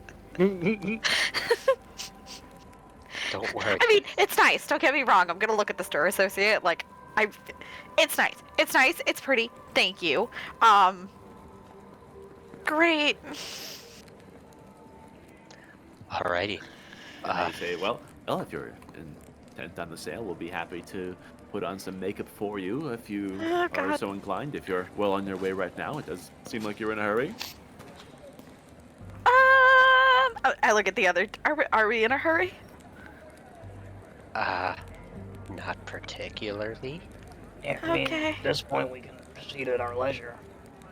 I'll throw in a small packet for you to doll up yourself as you see fit, if that's acceptable. Okay. Excellent. Let's walk this way to check out. And, Alright, yeah, Bracken will go over and pay. Me in real life at a Sephora. Listen, I would have wore the dress, but I couldn't fit in the heels. Okay. 60 gold, and this noble clothing is yours, Nadira. Okay. And Nadira, you have some pretty high passive perception now, don't you? Yes, I do. You're finishing things up with the associate up at the front counter. And one thing that you notice, there's a child who's looking at a few of the fancier necklaces, particularly ones that are kind of like gold chain that have a few rubies studded in them. Definitely stuff that is running you probably almost 100 gold a piece. You see that this kid picks out one, shines it up to the light, and it goes, yeah, and then goes up to pay for it as well. And he has some pretty nice clothing as well. Although, getting closer, you recognize his face. This is the beggar from earlier. This little shit. Hey, kid, I thought you couldn't afford bread. Huh? Oh, shit! I came into some cash, and I just... Uh-huh. Well, it looks like you came in some cash, too. We're two of a kind. I'm How assuming tall is this Cobweb is kid? probably with us too, right? Yeah. I get the feeling I'm about to come into some more cash. No, Lord. As he holds out his palm. No, Cobweb. Let's not resort to violence immediately. Oh no, I wasn't gonna hit him, right? You wouldn't. I make might me hit him. You. You wouldn't make me. You wouldn't do that. You're a smart kid. You wouldn't hit a girl in a dress, right? Can I do intimidation? Sure. Advantage. Okay. Oh, Yeah. Shit. The kid loses his nerve seeing that you're puffing up your chest a bit, and you are wearing some pretty impressive armor. He eventually goes, screw it! And kind of chucks the necklace at the associate and begins to book it out of the store. I guess that's fine too. Yeah, fuck him. I'm not gonna get I mean, sweaty. I do have a spell that would non-lethally subdue without harming. It'd It is a kid. it'd draw too much attention. Cast child. command on the kid. It'd be pretty funny if I just cast hold person on him, Hey. you know? we're trying to be inconspicuous right now. Yeah, I'm really not tripping over 15 gold. I just figured he might have. You have 15 gold, I don't. Alrighty, so let's That let's doesn't make our share way money. over. What makes us think they're gonna let us in? They had an open door, like literally no door. So we're just and gonna stroll in. I'm assuming we'll probably not do a knock. I on mean, the door just look frame like and you see if belong, anybody you know? comes. We, Yeah. we also need to come up with an alias for you. Because remember, you're not going in as Nadira. You're going in as This ought to be good. blankety Jeffrey. blank. Some sort of lordling trying to make a business connection. The blooming. Suffix the blooming. I like it.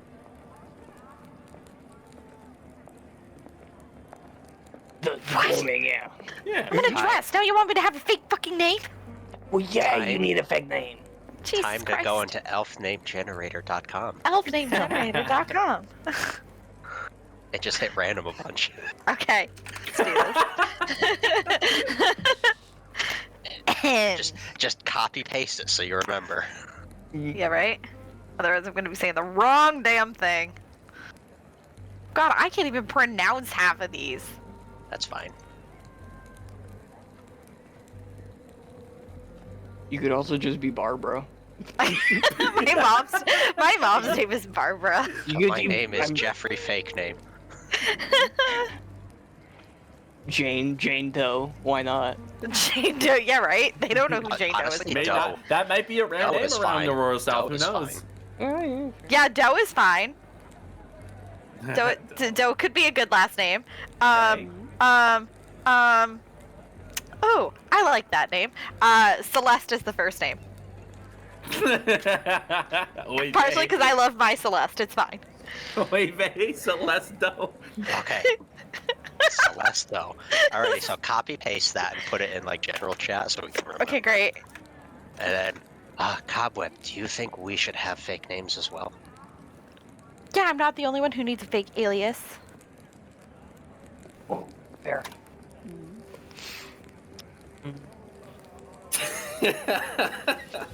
Shut up. She's gonna love it. I'm sending her a picture. Where was this put? Put it in the Foundry chat. That's As long as I have it to reference, we're good. And I'm saying I work for a doctor. They're gonna ask me a doctor's name. I mean, you could just give Kraken's name. Nobody's gonna know who you are. I mean, why would anybody know who you are, right? I mean, I don't think news of him going AWOL has gone out yet. I'm pretty sure there'd be probably some sort of a news of it, or I mean, if it has, would anyone care? I don't know. maybe not at this level. It's fair. So I mean, I guess we can wing it and you could just give Kraken's name. Cool. Great. Let's just weave ourselves a bed of lies. Welcome to deception. Just lie, forehead. Okay, well, you guys need names too, so chop chop. Okay. I'll just go by. Oh, I can't do that. No, I can. I'm just gonna like fuck with my corset this whole time. I would assume you're probably like putting makeup on too, or whatever. I'm staring at it. Bitch doesn't know how to do that. Dagny will. She's literally the Wicked Witch of the Woods. Okay. I'm gonna use one of my family's name, one of my brother's names. No, in this game. Dagny will kind of carefully just take the makeup from her and will very delicately start applying it. All right. That was loud as shit. That was so loud. Sorry. Okay, No, I've got a. You were fitted by the tailors at the store. Dagny, you're kind of freestyling this. Let's call this a performance roll to see how well you can doll yourself up. Mm. I presume you're trying to hide your scar in the process too. Well, I'm trying to apply it to her. She's helping me. Oh, okay. Yeah. Then Yeah. Three who are gonna go I'm in. useless. Yeah. Yeah, the I three see. who are gonna go in. If are it's Cobweb, Kraken, performance and though, you have her. advantage. Ha. So, Yeah. so Well, go ahead and roll performance with advantage in that case. alright. Alrighty, Cobweb, what's your fake name? Good thing too. My fake name. Good thing 11. too. Oh god. It's serviceable. You've definitely seen worse on the streets for some of the nobles that you've walked by, but you imagine they might be half-cocked. So, Great. you think at least for your purposes, this will be passable.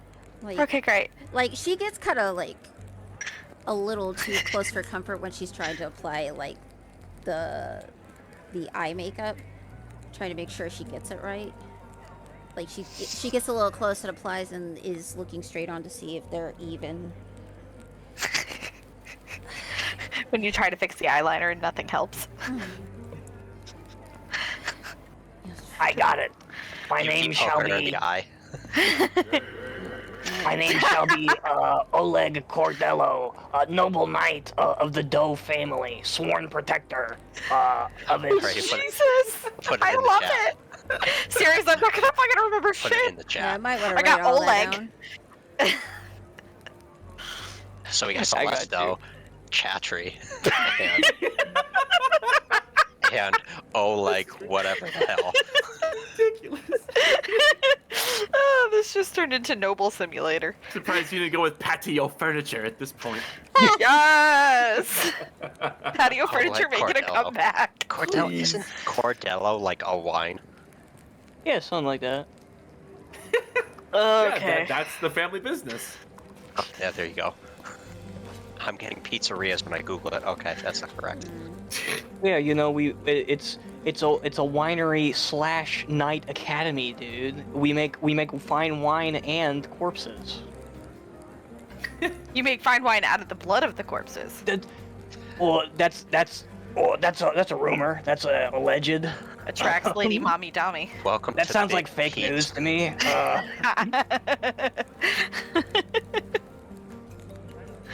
Okay, great. Let's get this shit show on the fucking road. Alrighty. All right. We are Everyone, all going to die. Oh, we're all assumes fucked. their roles and begins their approach towards the Christ. fletching estate. Unsure of their level of success to be found here, but here goes nothing. The stage awaits your performance. Let's take a 15-minute break here. Thank God. My I lord. need the tequila. Oh, I think Druid might be the funniest class, because just because you can summon like 5 giant owls and then just abduct a group of peasants and then send them an hour down the road. For no reason.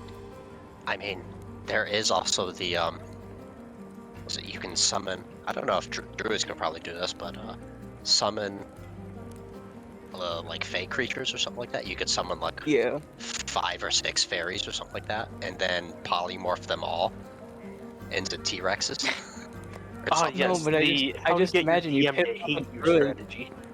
You're like this level 1 peasant with like 4 HP and like maybe 10 strength, and you piss off the local druid and he just sends a bunch of giant birds to abduct you and your buddies. It's like when Billy gets abducted from Yeah. Crew Adventures of Billy and Mandy. He just gets grabbed and then off he goes. whoop. Fantastic. Alright. I'm gonna go make a sandwich real quick. I have a taco. I have severe. Oh, that's fucking stupid.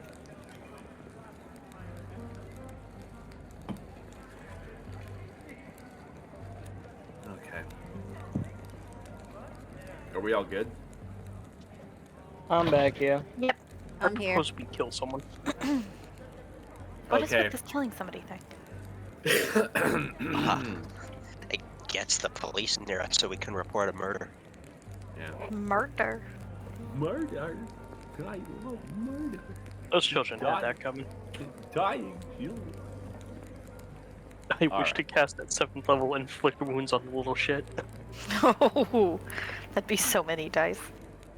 So All remind that me to our deal with plan damage. here. Who is heading off to the estate and in what arrangement? So, I'm assuming it would be Nadira. Will be in the Me middle, for some flanked- fucking reason. Yeah, flanked by Kraken and Cobweb, Okay. and are going to some entrance. I'm assuming the back one that has just the wide open, no door. Yes. To that's try like the street to- entrance. Yeah, to try to gain entry to quote unquote buy materials for a doctor. So that we can, I guess, like investigate the place to try to figure out what's happening with the weird energies or something like that, right? Okay. Okay. I just somehow ended up in a fucking dress, okay?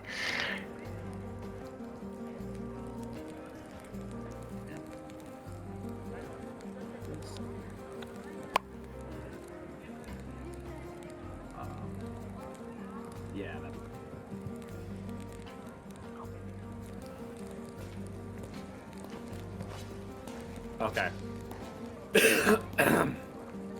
Aerithal and Dagny, I presume you're just gonna be kind of hanging back. Yeah. Yeah. We're there if shit goes bad. I got you. You're gonna kind of hang out by the streets and the sidewalk. You're just Yeah. admiring the birds. Sure. I bet the Auroran government made those into drones. Shut the fuck up. I mean, they made a tiny wyvern camera, so it wouldn't be surprising. All right.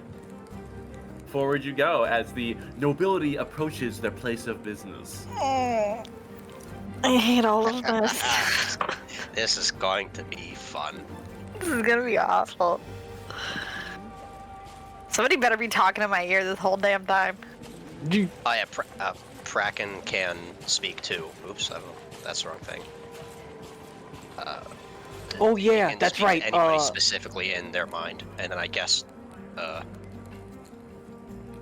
Yeah, Cobweb will form a psychic connection with Nadir as well.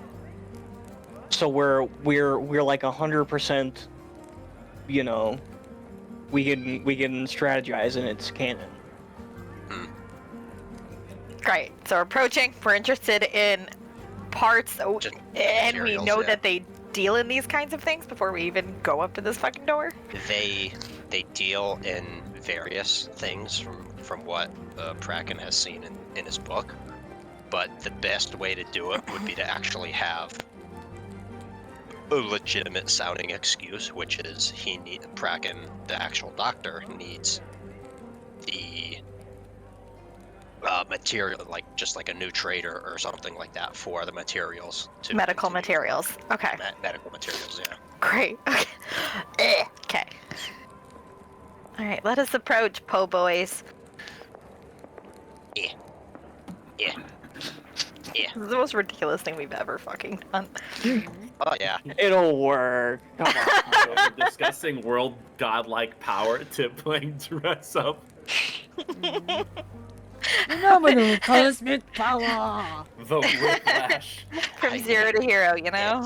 This is better than straight up breaking and entering into a random guy's house. That's true. Okay, where's the front door? I wouldn't actually know. It's like right over here, I Right think. here. You just keep moving. It's right here. Okay. Yes. Hey, You Cobweb. approach the entrance. Cobweb. Oleg. Sorry, my fault. And you just hear, just hear. I mean, yeah, I'm always ever vigilant. Me. Look over Okay. and you can Do we see just that walk in? there's What's a, protocol? Yeah, it just seems wide open as a nobleman who is within the foyer. His attention is on his noble hound, who is currently belly up, paws in the air, and is the recipient of something of a tummy rub. While this guy is going to town, just having a ball with his mutt. For this, mutt quickly his ears perk up and suddenly teleports right here, and kind of stares everyone down curiously before this guy pulls the dog back by his collar. And now, is that how we say hello? It's a nice dog you have there. Oh yeah. Blixie's a little jumpy on strangers, but once you get to know her, he's all barky now. Anyways, shiny day to you. Bitch. I see. Fun. Pardon my rudeness. You stand in the presence of the opulent Celeste Doe, and we have come. You're not selling it, bro. Come on. Get a hold of yourself. It's Brandon's fault. Shiny day. Fuck off. Ooh, we're good. I'm sorry. You stand in the presence of the opulent and ever gracious Celeste Doe.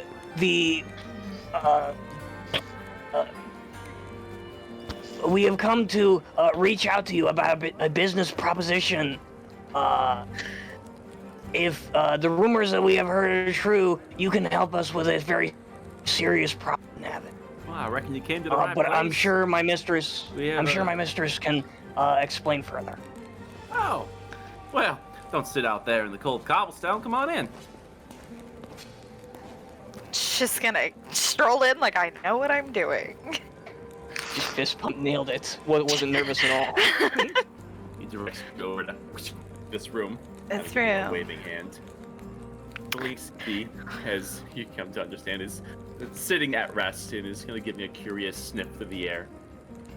I'm gonna just hold out my hand and avoid eye contact, because in canines that's seen as a dominance threatening behavior. And sort of just keep my body language more subdued so as not to appear threatening, and hold out just the back of my hand at eye level while not making eye contact. Very specific. Canine behavior 101. I didn't know Nadira was a dog expert. Hey! Anyways, Druid. the dog would become familiar with your scent and is something of a neutral posture. Pardon the interruption, but is Kraken able to pick up what these guys are saying if they're talking? A little bit. By now, this is it looks like what their previous business was going on with is now concluded, and now it seems as though there's just some information within small pieces of parchment that are being traded. Do you think that this might be contact information or something of the like? And this.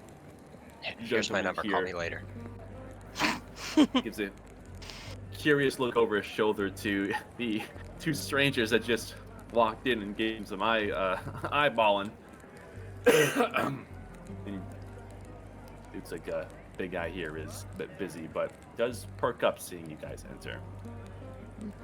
As for Nadira, you enter what looks like the business end of the office here, and they usher you in.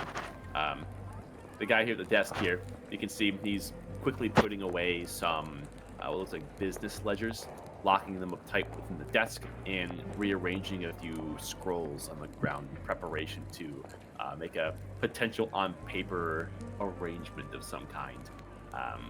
Before the one leading you gives him a bow. You can tell that he's not really the best at it, but he seems to just know enough to get through the formalities of it. Well, I reckon we shouldn't be strangers, should we? Name's Jackie, and this here's Tanner. I'm, as my little green compatriot explained, I'm Celesto. The little green one is Oleg, and the big silver one is Chaudhry. Ah, yeah. Pleasure to meet all your faces. Well, faces in a mask, I suppose, but yeah, to each their own. To get You used to talking it. about something medical? Yes, my cat is gonna rip my cord out of my computer. Sorry. Eat Stormy. I did onto my donut. Yes, I am employed by a doctor who is... Holy fucking shit. Did that just break? No, okay. Ratana porn. Fuck. I'm employed by Dr. Rotanaporn, who dallies in medical equipment, prosthetics, things like that, and has sent me on his behalf to look into new traders, new routes to take for materials, and if what we've heard is correct, I heard you guys are the ones to come to. Tanner from the desk would speak up. Ton porn. That's the fellow that went missing not that long ago, yeah? Guess that got out. Probably. To be honest, I'm not too familiar with too many names down here. I tend to keep to Well, myself. he said he sent you, didn't he? Is he missing or not? I mean, sending me implies that no, the man is not missing. So he's Kraken's found, gonna man. Speak just to Nadira in her head. Timeline-wise, I believe sending you would have occurred before he went missing. But I went missing, so you can probably use that. Sending me before he went missing? How does that timeline work? He sent you long before he fucking You went were AWOL, using basically. vacation days. Yeah. My PTO ran out. Basically, like, you got sent to this and probably, I don't know, got sidetracked, took a little bit, did a little bit of window shopping, something like that, and he went missing in between those two parts. Got it. Okay. Likely he sent me before news of him going missing spread. So he may be now. My journey took me quite some time, and I have a little bit of ADHD and can't help myself on side quests. I understand. No judgment here. You had a few things on your to-do list, I see. Well, let's hope that we can get down to business for the good doctor when he comes back. Hopefully in one piece. See that a lot of his business is some on the higher end. Curious that he's doing business all the way on the other side of the globe, but I see that's just the way things are. Well, when you want long good way. materials, you're willing to go far. Well, your flattery will get you everywhere. We're in the neighborhood for a few of the legal parts here. Could you tell me a little bit about, in more details, what it is you're looking for? What are we looking for?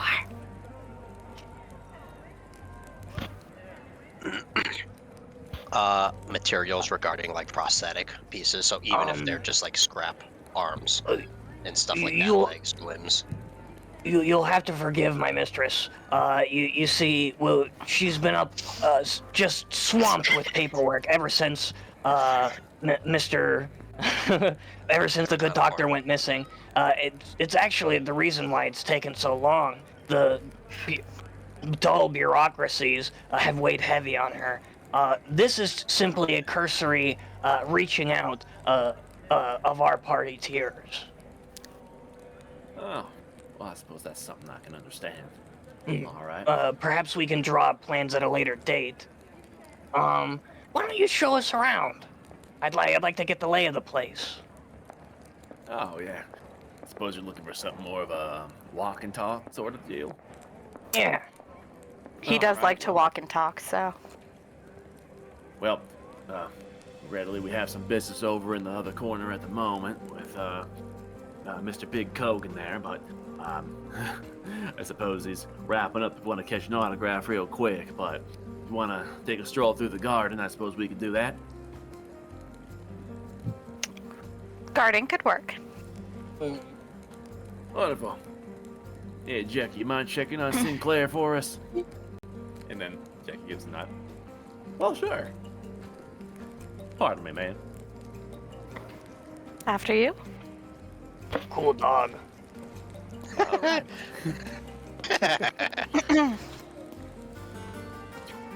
And off Jackie would go, awkwardly standing as he doesn't seemingly want to interrupt what they're doing. And Tanner stands up from his desk. You can see that a lot of what he's doing here with the putting things in drawers, they all do have tight locks on them, and he secures each of them before concluding business on the table. Well, Miss, I'm sorry, what was her name? Celesto. Celesto. I imagine your security details and mighty good company with Blinsky keeping an eye on them. Let's go out the side door. They're as much good company as they are a handful, you know? I'm sure. You can't be too careful these days. All the Hey, last as an stuff that's honorable happening knight, I with, resent that statement. There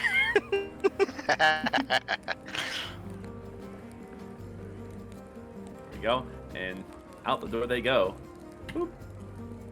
Meanwhile, Cobweb and Kraken. Hi.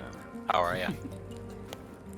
You see this gentleman gives something of a one final look as he tucks some papers away and concludes his business, giving a farewell to Big Kogan, who then goes and then disappears to the upper floor. You can hear a jingling of keys, which unlocks the door to the second floor, which he walks through, closes, and you hear the bolt lock up once again. And it seems as though Jackie and Big Kogan are just doing away with some small talk, kind of like the hey, when's the next big show sort of thing, while this construct seems to hover overhead, allowing you to act as you see fit. Cobweb is going to sort of tilt the visor of his helmet so as to disguise his face from the recording construct.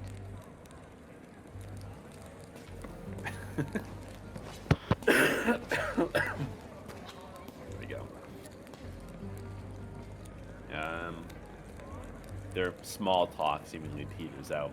Jackie seems a little starstruck and a little awkward, but is, doing the best that the guy can.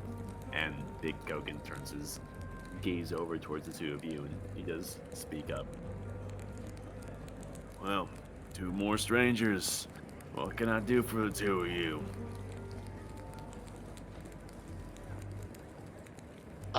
We are just kind of waiting for our business partner to work out a deal of some kind. The mistress has business with the head of the house, as it were. Well, I see. I see that you two are more of the working class type, is that right?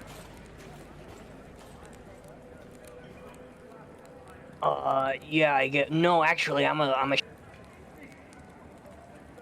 As he puffs out his chest. Wait, you're a what? I'm a shiny noble knight with shiny armor. Well, isn't it obvious? Well, as he poses. I'm not sure how I haven't seen that before.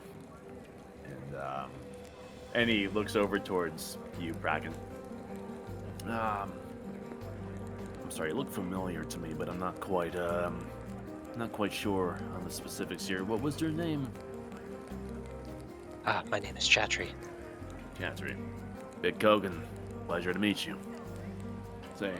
Pleasure, and I guess if he reaches out his hand, he'll shake it, but if, whatever. Oh, absolutely. Give it a very firm handshake. Say, if you have some time to kill, I'd love to hear your story on where you're coming from and your perspective on worldly events.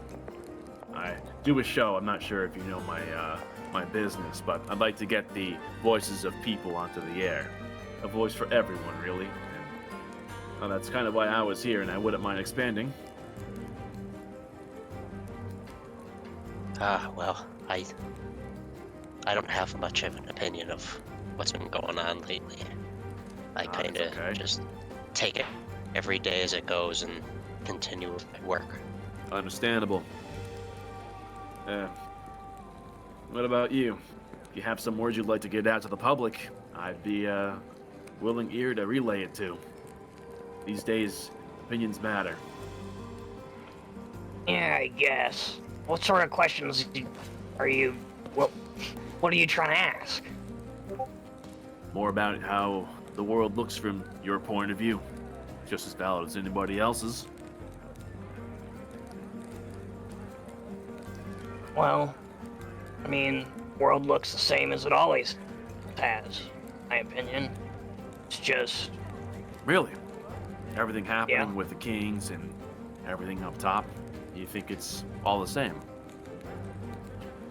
Well, I mean, of course, there are current events. Well, yeah, but the people here seem damn near unaffected. At least, at a cursory glance. I can't say that for certain. After all, everyone has their own cross to bear, but... I'd like to hear a little more about that. Do you mind if we make it official?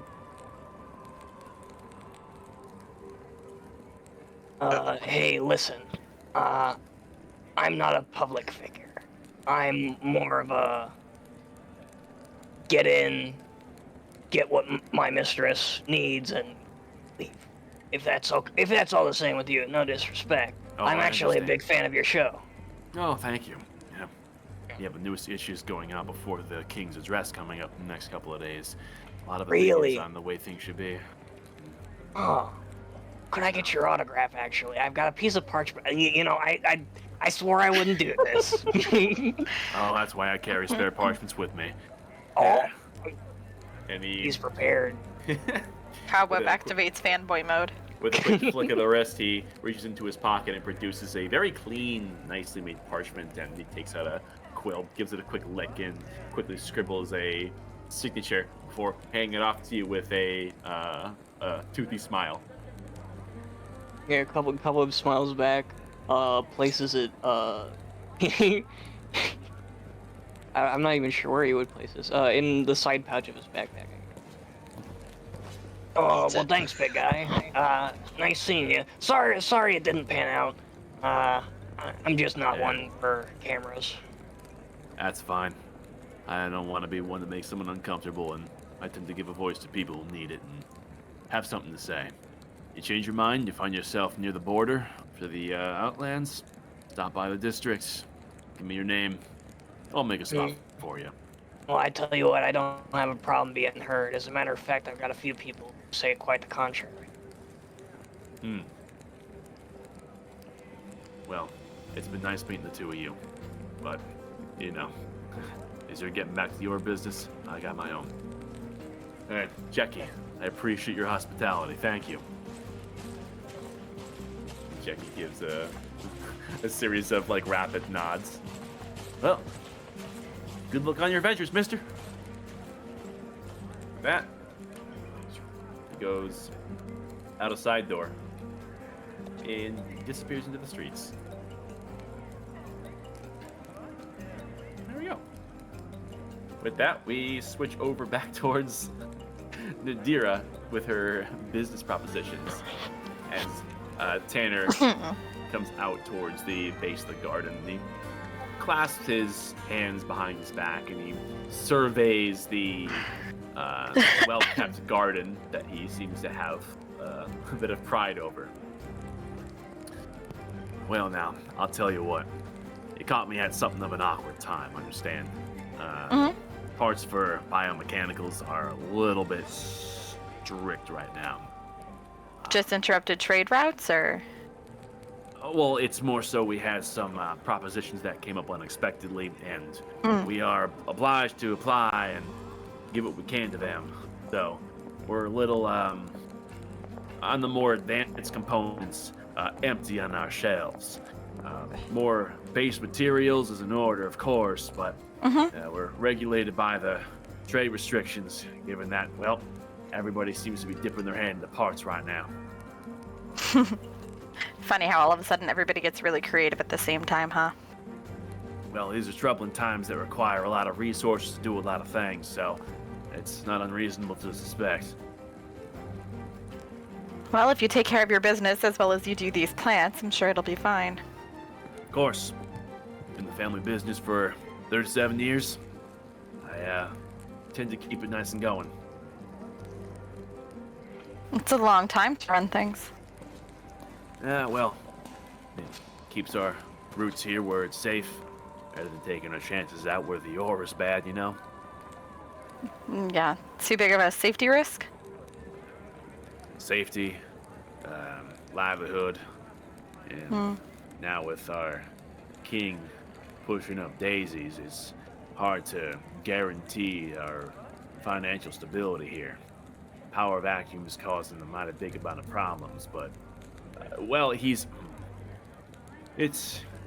we're figuring it out, like everybody else.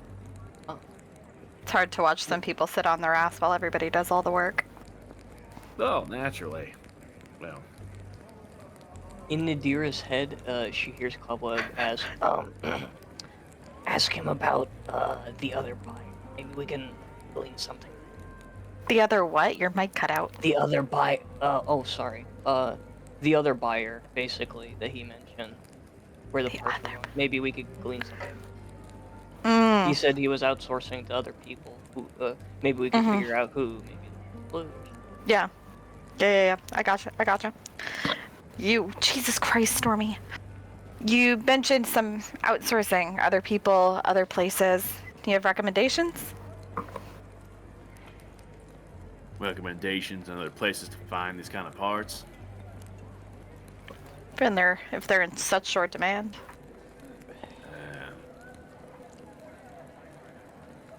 Well, reckon I have a few places I can point you to, but you're probably going to be finding businesses that are with similar empty shelves. I don't know how long our arrangement's going to be going for. We're reaching out to someone who's working with more of an experimental type of thing. So these things could last for a while, or they could be ending as soon as they're beginning. But you know, that's just the way it is. But raw materials, if that's what you want, if that's what Dr. Ratanaporn is requesting, I reckon I can at least give him something to keep him going. But as for anything that's borderline sapience, well, that's where we fortunately have to say no, both for shortage and for legal reasons. That's fair. I could understand not wanting to get into trouble for legal reasons. No, of course not. We're a legal business. Can I insight check him to see if there's maybe a hint of illegal underhandedness going on? Go for it. Asian shit inside.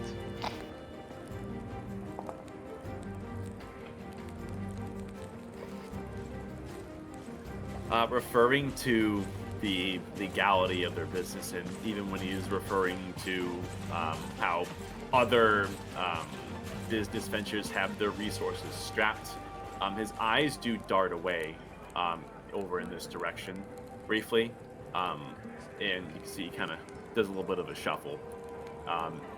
He seems pretty relaxed otherwise, but he does kind of have these brief tensing ups at certain key points of the discussion.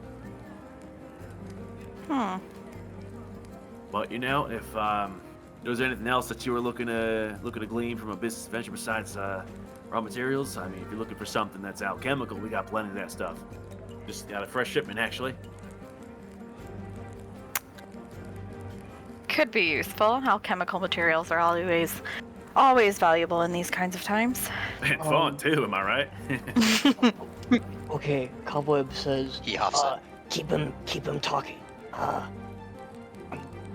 I'm going to try to figure out. But just keep him talking. Just keep him talking. Okay. And he says to what is this? Jackie. Jackie. Mr. Fletching. I appear to be extremely parched. Could you perhaps get me some water? Well, sure. I can get you up a nice cold glass right now. Yeah, I'm afraid I can't follow you though.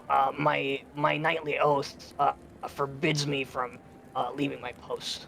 Oh, man of oath, I respect that. You like a little slice of fruity poo in your drink?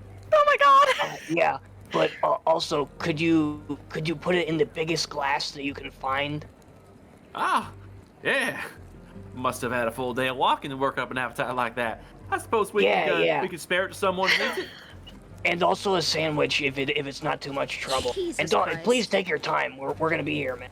Well, I reckon I still got some food that, well, gotta go to Blinsky, but I think we can. Yeah, don't go out of your way, but some lemonade actually would be pretty good too.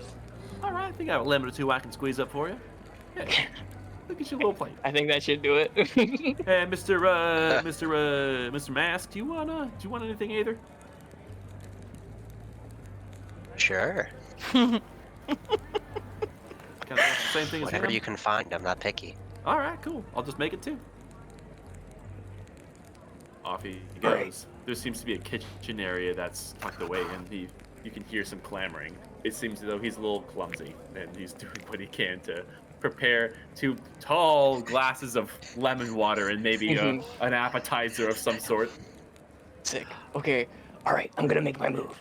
If he comes back out, Do not forget about the damn dog! Walks No, I by know. you, giving you a passing sniff before going back to what seems to be his favorite corner in a adjacent office. I'm assuming whatever the most important stuff in this house is upstairs. I want to get into that office. I'll explain later. Just if he comes back, stall. Okay. Okay, so Cobweb comes in here. He's going to shut the door behind him, if there is a door, unless it's just There's no straight up door open. right here. There is one door right here, which already is closed.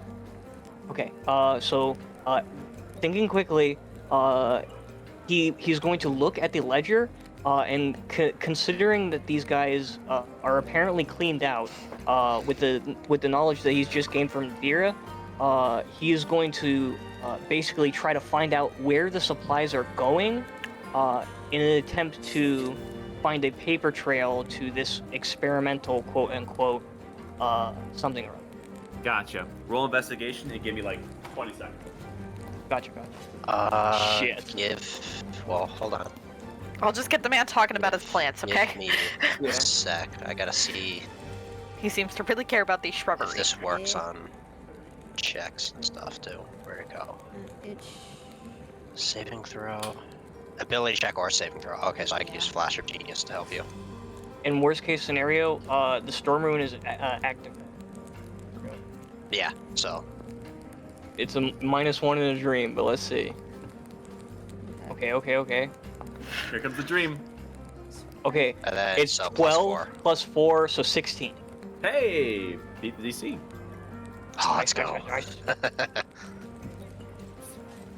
You take a look, and you are well versed in runes, which does have a rough translation to foreign languages. Although you cannot read the specific language here, you are able to decipher that this is Elvish. Damn it, I don't speak Elvish. Wait a minute, though. But wait a minute. But wait, hold on. Scribble it down. We have Where two is people it, to speak goddammit? it. Wait, don't you I was have gonna eyes? say- Yeah, that's why I say you have eyes of the Runekeeper. Hear me out. This changes things. Everyone forgets. I understand it now. It never gets used. Wow. You've used it quite a few. This So. changes I a have lot. used it quite a few. You look at these and you quickly kind of squint with your brand new eye, forgetting that it's there. And just like these two eyes now working in unison, your mind is able to process and within a second's notice take a foreign language to you and learn it in its entirety. You almost impress yourself by your own genius, and you make a lot of connections and can see the full scope. Now, granted, you did see that Tanner had put a lot of stuff away.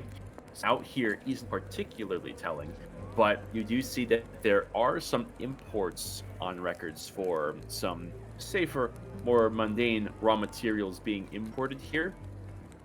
And as a business office, you would expect them to be outsourced out to a buyer. However, they simply arrive here and then disappear. There's no trace of them ever leaving. It's odd for them to be talking about short supply. Immediately upon learning this, Cobweb abandons the search,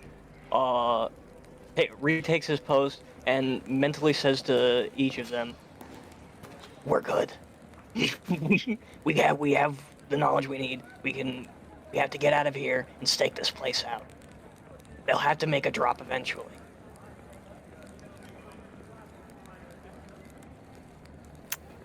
Oh, his name is next Tanner. Ha! Okay. I am gonna look over to Tanner. Any idea when you may get more materials in? So maybe we can make another pop by. We're gonna do a couple rounds in the city. All right, well, I can give some estimates. Write you down, free of charge, of course. But, That'd be great. Excellent. Yeah, I'll write that up for you. Lick and split. As for a change in our supply, it's a little bit hard to give a time like I said, because our current business ventures. It's one of those Yeah, things hard to where know when things may come in. I appreciate you understanding. But I'll get you what you need, and we can at least get Mr. Dr. Professor Ratanaporn his Mr. Doctor Professor. Or he needs to at least get his feet on the ground, assuming he's coming back from being missing and all. I don't keep up with the news too much, but again, we'll figure something out for you. Let's head back inside, and I'll get you those things written up. How's that? Yeah, absolutely. Would love that. Excellent. Right here, ma'am. Corporate espionage successful. In short, Tanner writes you a few different options for raw materials on various metals and connecting conduits. Buying in bulk gives you more of a deal, and there's different options for different material assortments and things like that. And a few other clerical things that are all written down in a couple of parchments, which he does the courtesy of tucking away into a little scroll tube that has their business seal on there. Meanwhile, you see Jackie comes through, balancing a platter that has 2 small pitchers of lemon water and what looks like a few small morsels of meat in something of an arrangement. And I'm gonna have him make a sleight of hand roll here. Oh God. Oh, hell yeah. Nobody help him. Oh, shit. Dumbass.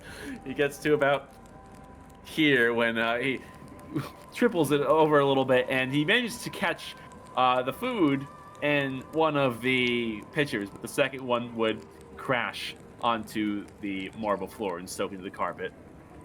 Oh no! Damn! Oh, I'm so sorry. I'm so it's sorry. Cool, man. I'm gonna cool. rush out hearing the commotion. Damn, that's crazy, bro. We're actually not that hungry. See ya. That's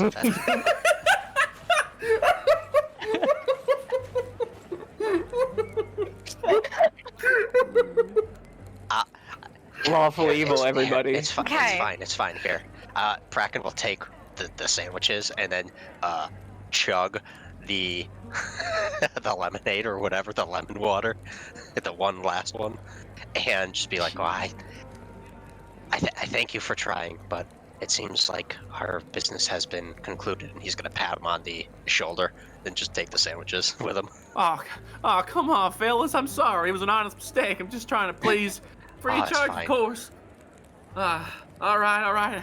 Well, hope to see you again soon. Sorry about that. That's all. It's fine.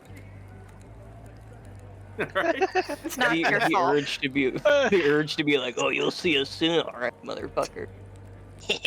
Villain twirly mustache. I'm gonna pop my head back into the office. If we decide to move forward with your trading services, do we need to make a meeting to come back? Can we just pop by? Just stop by during business hours and we'll figure out the rest. Amazing, thank you. All right. Safe travels out there if you're heading back up north. Thanks. All right, Tweedledee, Tweedledum, let's go. Hey,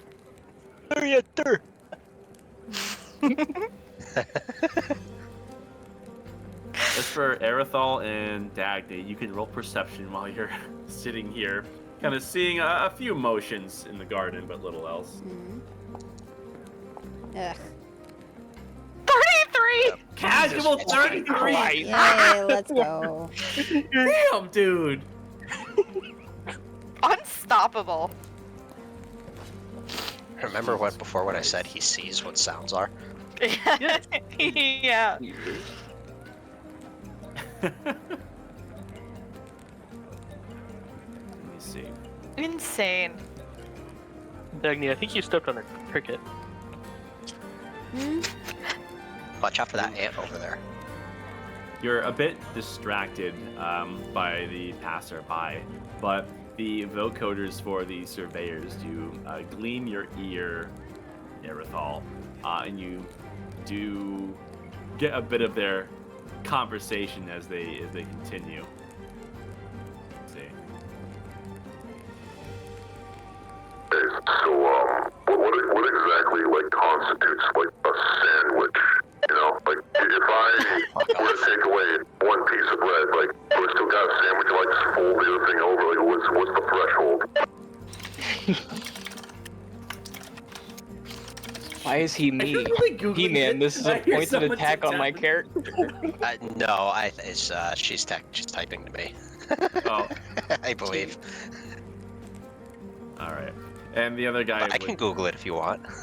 Shut. Not guy right does now, reply. later. I don't know, man. I don't know why the hell you keep asking these stupid questions. I mean, of course, it's an easy day just sitting here, whatever the hell this is worth. But, oh, it's what the big man wants.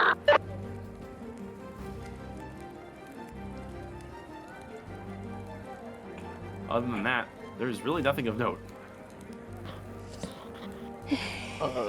Cobweb raises the visor on his helmet and sort of gives him a shit-eating grin. Yeah, we did it. We're in there. So, Cobweb, what do you think constitutes a sandwich? What concept? Obviously, 2 pieces of bread with meat in the middle. Yeah, if you have one piece of bread, then that's a taco. So is a hot dog a taco? It is Yes. not. Yeah, a hot dog is a taco. Oh, I hate this. Why did I do this? Idiot, prove it's not. Prove it to me! Anyway, this is all very enlightening. Yeah, let's go somewhere where we can talk privately. I like to imagine, what is it? Aerithal repeats the question as the other guy's asking it, and Cobweb's reaction is literally the exact same as the other dude's. Where we just have the same conversation 12 feet away. Alright. Why you always ask me this dumb shit? You know what? Let's do a perception roll. Shit. Aw, no, they don't hear it. Oh, good. All right, you guys are heading off board to discuss things further. Yeah. Mm-hmm. Away from the estates, you go off to a more quiet opening where there's a few benches to sit down and there's some sparse people moving through, but you quietly have a space to yourselves. Right. Okay, so thanks to some improperly and frankly irresponsibly placed documents, we now know that this place is fencing materials off to some sort of experimental situation. It's pretty much, it's the best lead we got so far. Materials come in and they literally just disappear. B-Man, do I remember, like, certain points, like, dates where the materials disappear? Like, how much time... Would I be able to glean how much time we have until the next drop? What you do know is there were a couple of shipments within the past week, and there were 2 within the past 2 days, give or take. And you imagine if you hang around for at least a 24-hour period, at the latest, you're definitely going to see some form of activity. In theory. Yeah, anyway, what I saw stinks, and we're gonna find out why. Given the materials that is being disappeared, I only have 2 ideas of where they could go. One of them would possibly be Ragni, maybe, if he's doing some little under-the-table work. It wouldn't surprise me. The other would be me, and I'm currently not doing any of that. And they think you're missing. Yes, I didn't realize that I was that important enough to warrant lesser nobles to know that I've been missing. That doesn't fit. Well, Damn it. considering the nature of your work. Yes, but we are also across a vast ocean. Well, word of mouth travels fast, Kraken. I mean, So we stake out and watch. Ragni is a state-sanctioned archmage. I'm not sure he's struggling for resources. He has Unless a history this... of experimentation, though. Yeah, you're right, but I'm just positing maybe there's a player in this that just hasn't made themselves known. Well, I guess we're gonna figure it out, whatever. The only way to find out is if we stake out the place and wonder where they're going. Good old-fashioned stakeout. Inspector Cobweb, back on the case. If we take a short break, I can convert my armor to a more stealthy variant. Yeah, I need to get out of this fucking corset. Well, judging Hold by on the to that, gaps that's good between money. drops, we should have them.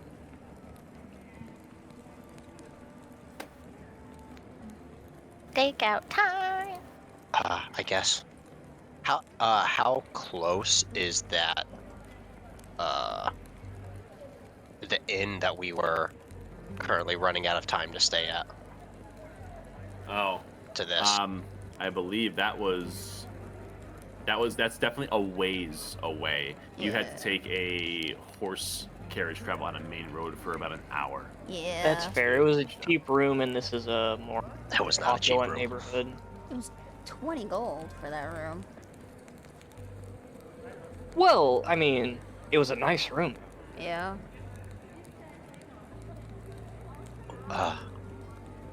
Well, I'm sure we can find another place unless we want to go back to the Farseer and hang out in there. Oh no, we can't. Well, How long before nightfall? Or I guess quote unquote night. Day and night is subjective here. Kraken would probably know. You do know that further out towards the equator, there's illusionary overcast waves that come from the core that almost somewhat simulate day and night, but this close to the pylon, it seems somewhat suppressed. But just keeping a general internal clock going, you do know by now it's getting to be late afternoon.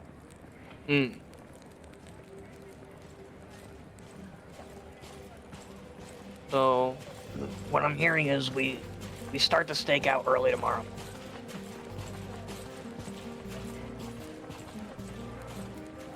Early tomorrow, or is it worth it overnight? I'd say. Well, I it's mean, we worth could start overnight. right now. It doesn't really matter. I mean, we don't have to. They could drop it at any point. I don't know. There's too much traffic. They wouldn't do it this soon after having such a public face here. I know.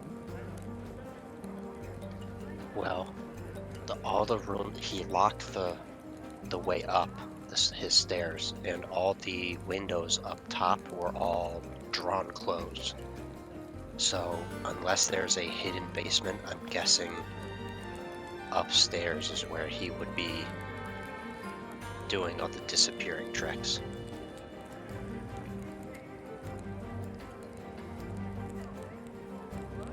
We could still watch the outside of the building, though. We could.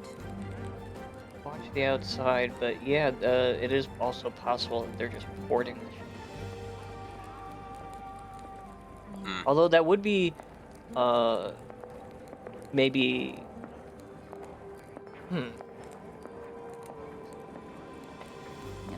maybe that's the source of, maybe that's the source of the strange energy. Maybe. Because you know, I mean, I assume a teleporter would, you know, use a lot of energy. I mean, I'm not sure. I don't know. It also would make a lot of noise. I'm just a goblin. What the fuck do I know? We are looking for astral energy. You lot have more experience with these angels. Do they give off any form of energy that could be similar to that? Maybe they're doing a sneak poof in and poof out, and that's what's giving off that reading. I mean, for that to happen, you'd have to be highly attuned to any changes in magic.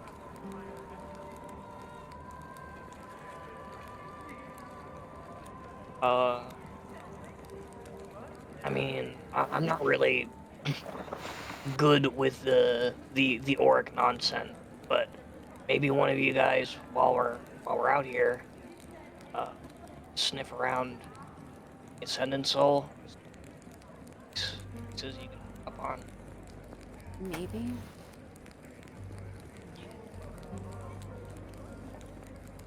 Either way, watching the outside of the building is a good idea. Yes. Might want to look for a place nearby then. Yeah. Is there any kind of inn nearby that has maybe preferably more than one floor where we could get a window to look out upon the house with? Yeah, like at least line of sight. Yeah. The area directly adjacent to this estate is much of the same properties. So there's nothing that's more like a public tavern, so to speak. However, taking a look at nearby street signs, you know, if you have about a 10-minute walk in a southern direction, there is a little hole in the wall series of streets, very small, that are a bit more on the lower end, more casual compared to the high estate, which that seems to be the appeal to these places, is somewhere cheap, where those passing by some more places of money can get by without going broke. And that tavern would probably be your best bet. Although you're not going to have a stakeout in this estate, it's definitely a good base of operations without having to travel way south back towards the border. So let's start there. Let's go get some things. So I'll go off of actually one more thing I will diverge off of Therathal's really good perception check. Within the immediate vicinity of this estate, there is a few, it looks like, building offices, or office buildings, I should be saying. In one or two of them do look rather vacant. You're not sure if they're not in use, or if perhaps whatever it's being used for is simply not occupied by people. Should you choose to gain entry into it, it would be an optimal place to stake out the estate directly. Ooh, and no traffic because it's derelict. Oh, that's actually... It's a really good idea. Shit, we could... Depending on how discreet we can be, we could just set up shop here. Oh, let's see what the buildings look like first before we try to hunker down. Could I case the joint from outside? Taking a look at this closed up shop, this looks like something of a carpentry office. And it seems like they specialize in making chairs and small pieces of furniture, such as end tables and shelves. It looks like their window appeal is a lot of ivory-looking wood, so they do a lot of etch work into. And you can see that there's a storefront, as well as kind of a side wood shop that has something like a larger set of barn doors where shipments and heavier equipment can be loaded in and out. It doesn't seem to have currently anybody in it.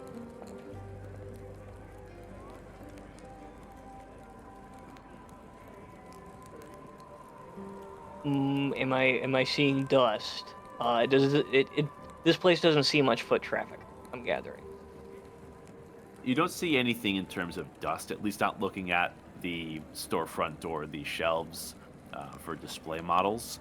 Yeah. It just seems like they are, as of currently, closed down. And you do notice that they have been closed down since you were performing your operation at the Fletching estate.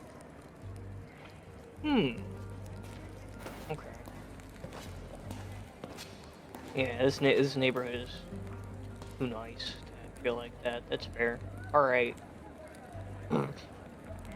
Well, I don't know about squatting here, but we can definitely pick up some digs down the road, I suppose.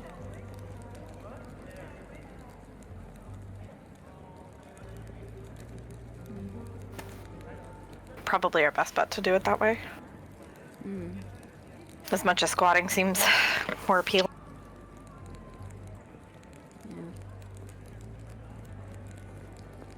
Alright, so I see the party is choosing to take a base of operations at a local tavern. Okay.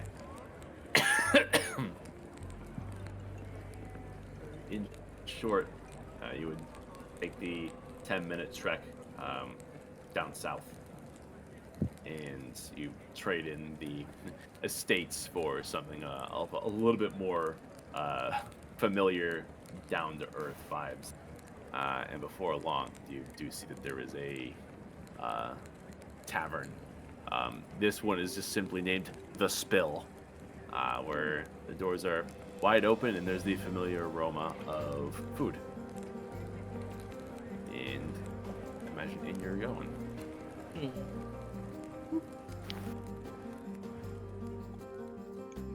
This tavern looks familiar.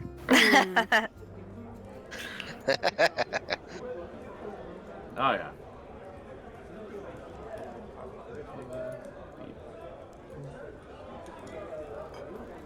There we go.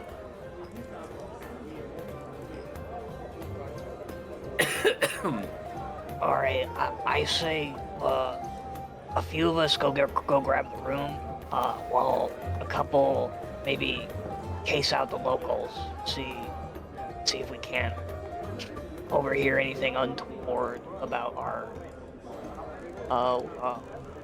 our buddies down at the estate.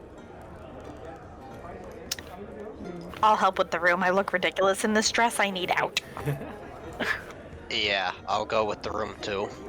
Dude, if you swing the Because noble if- angle, you might be able to get us a discount. If we plan to like loot the break in or anything, Kraken wants to change his armor around. Hmm. So I'm gonna look over at Dagny. Mind helping me out of this corset? Yeah, I can help him. gay.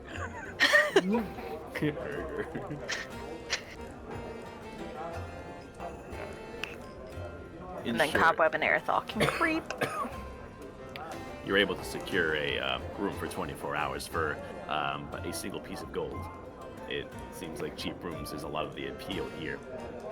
The crowd is a mix between some of the nobles that you've seen around here and people who are a little bit more to the standard of more powder or either way, I presume you're tossing a gold to get the room.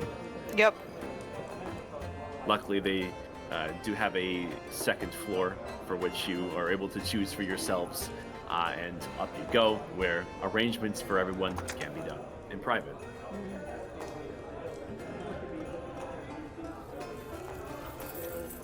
Alright. Okay, I guess Kraken, Dagny, and Nadira will go to the room. Yes. Hmm. Okay. Then Okay. if we are allowed like a short rest, quote unquote, while the rest of that's happening, Kraken is going to do his armor stuff. Yeah, you all permit yourselves a short rest. Cobweb's gonna basically try to get in cozy with the locals, see if he can't overhear any gossip.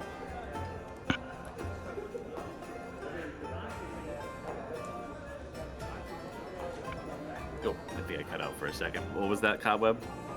Oh, he's gonna Cobweb is gonna try to get in cozy with the locals. Okay, are you just trying to get the latest gab? Mm-hmm. Yeah, pretty much. All right. Let's see. The hot goss. You take a look and you can see that there's a halfling that seemingly is quickly heading for the door. And you look over and you can see with one foot out the door and the other foot stumbling is a totally drunk half-orc that's seemingly trying to hitch a ride onto a passing by wagon. You're not sure if the half-orc actually knows the occupants of the wagon, but he seems very intent on climbing in to the mixed facial expressions of the occupants, while the halfling is trying to stop him very desperately, but to no avail. That sounds familiar. Oh, fuck.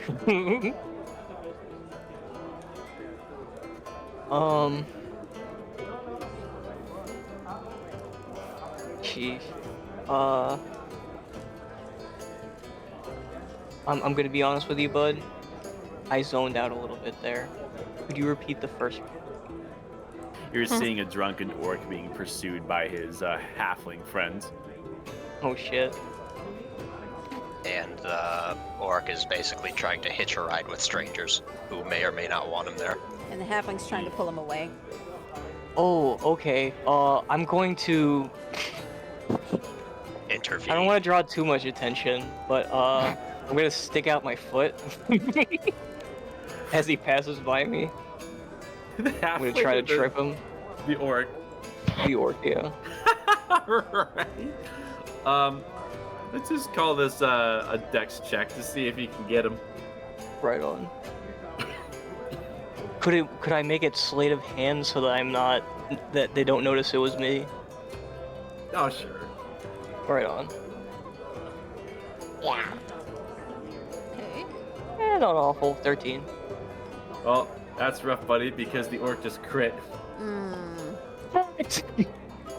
You give him a trip, and he kind of goes over your leg, and it seems like he was in the middle of a half stumble, and somehow as he bumps over your leg, it seemingly is a corrective action, and he gets a bit of a boost before giving himself a springing boost onto the wagon he was pursuing.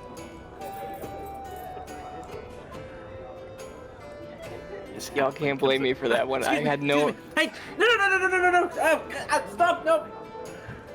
And off he goes. Looks like it's someone else's problem officially. Oh, what was that all about?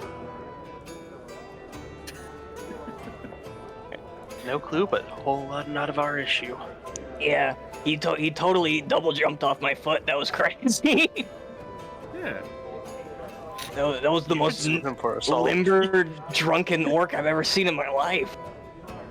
You've heard the rumors that there are some with a rare gift of becoming intoxicated and somehow becoming more able-bodied that way. And you think that maybe this orc has that hidden potential, but who's to say? I heard that being drunk helps you survive wagon crashes. Bruh.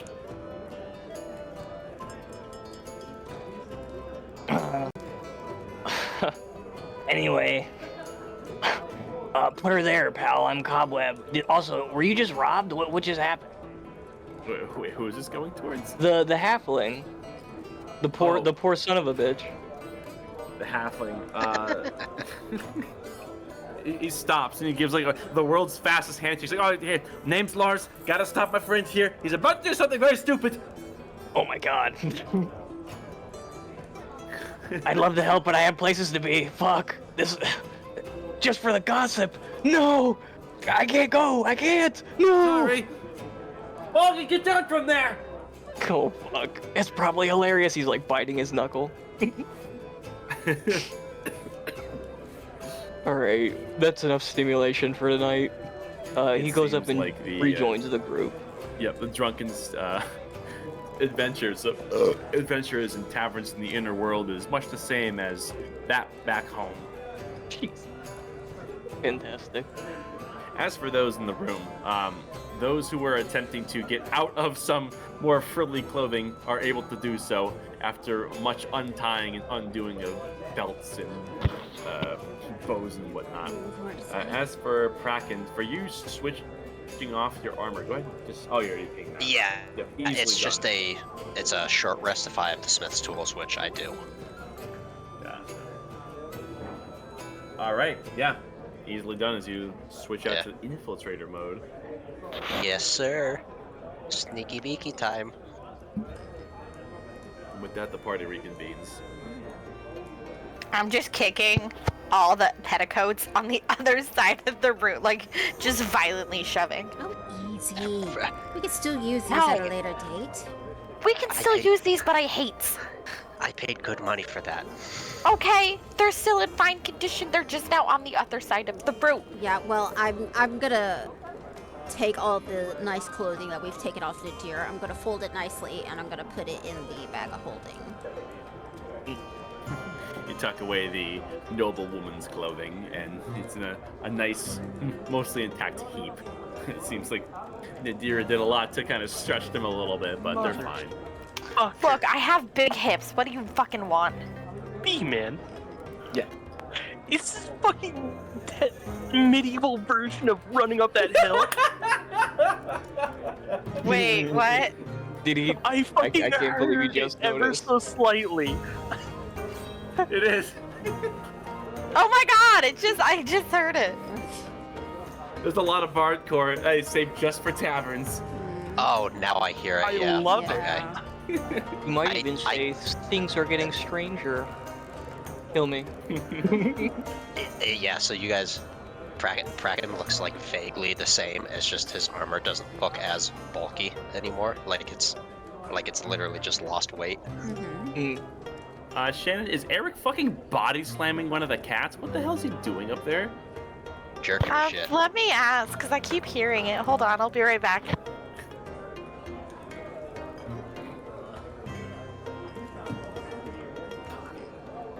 I mean, For I those who guess. passed by, we did see that there's a rather well-dressed set of bards that are off in the corner, and they're instruments look very detailed and highly customized too. And you gather that they are playing only the finest tunes among Aurora South, the latest hits more than likely. But yeah, continue. I mean, I guess. All cats are we- intact. Are we just hanging out and waiting for nightfall, really?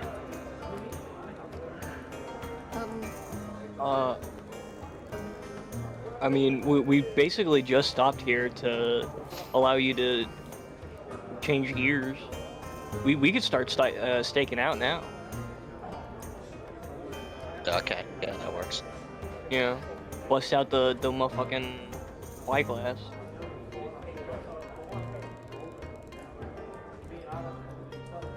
All right. Granted, it basically has been about an hour's time, so you're getting into early evening, quote unquote. The sun never really truly seems to set in Aurora South as you look out the windows. You can see that the illusionary passing of day and night is very shallow here, and for the pseudo night sky that Helios does seem to conjure up in a dream-like overcast display, the glow of the pylon seems to subdue it to a substantial amount. It looks like a lot of the people here deal with eternal day, at least to a limited degree. How depressing it is not being able to see the stars, eh? I mean, I don't know, they seem pretty content. Shit, man, Suppose a when you city don't know where the what you sun don't- never sets. You know, I wonder what the rate of blindness is in this place. Suppose, but then again, exposure to the core may be different than exposure to the sun on the surface. Are they gonna fucking melt exposed to the sun? Yeah, but it's also very clear those pylons that they're using are drawing from the core of the planet, so they may be using it differently, I don't know.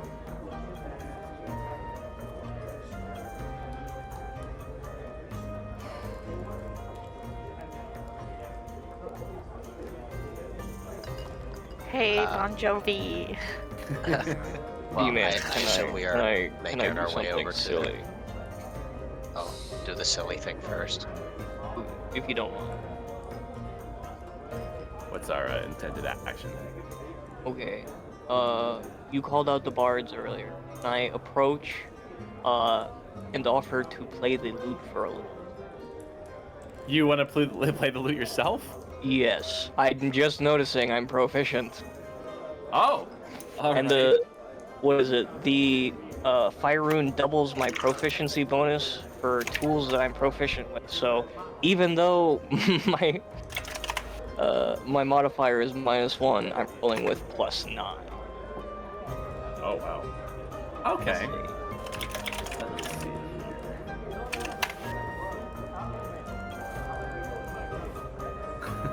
Jesus Christ. Yeah, let me see.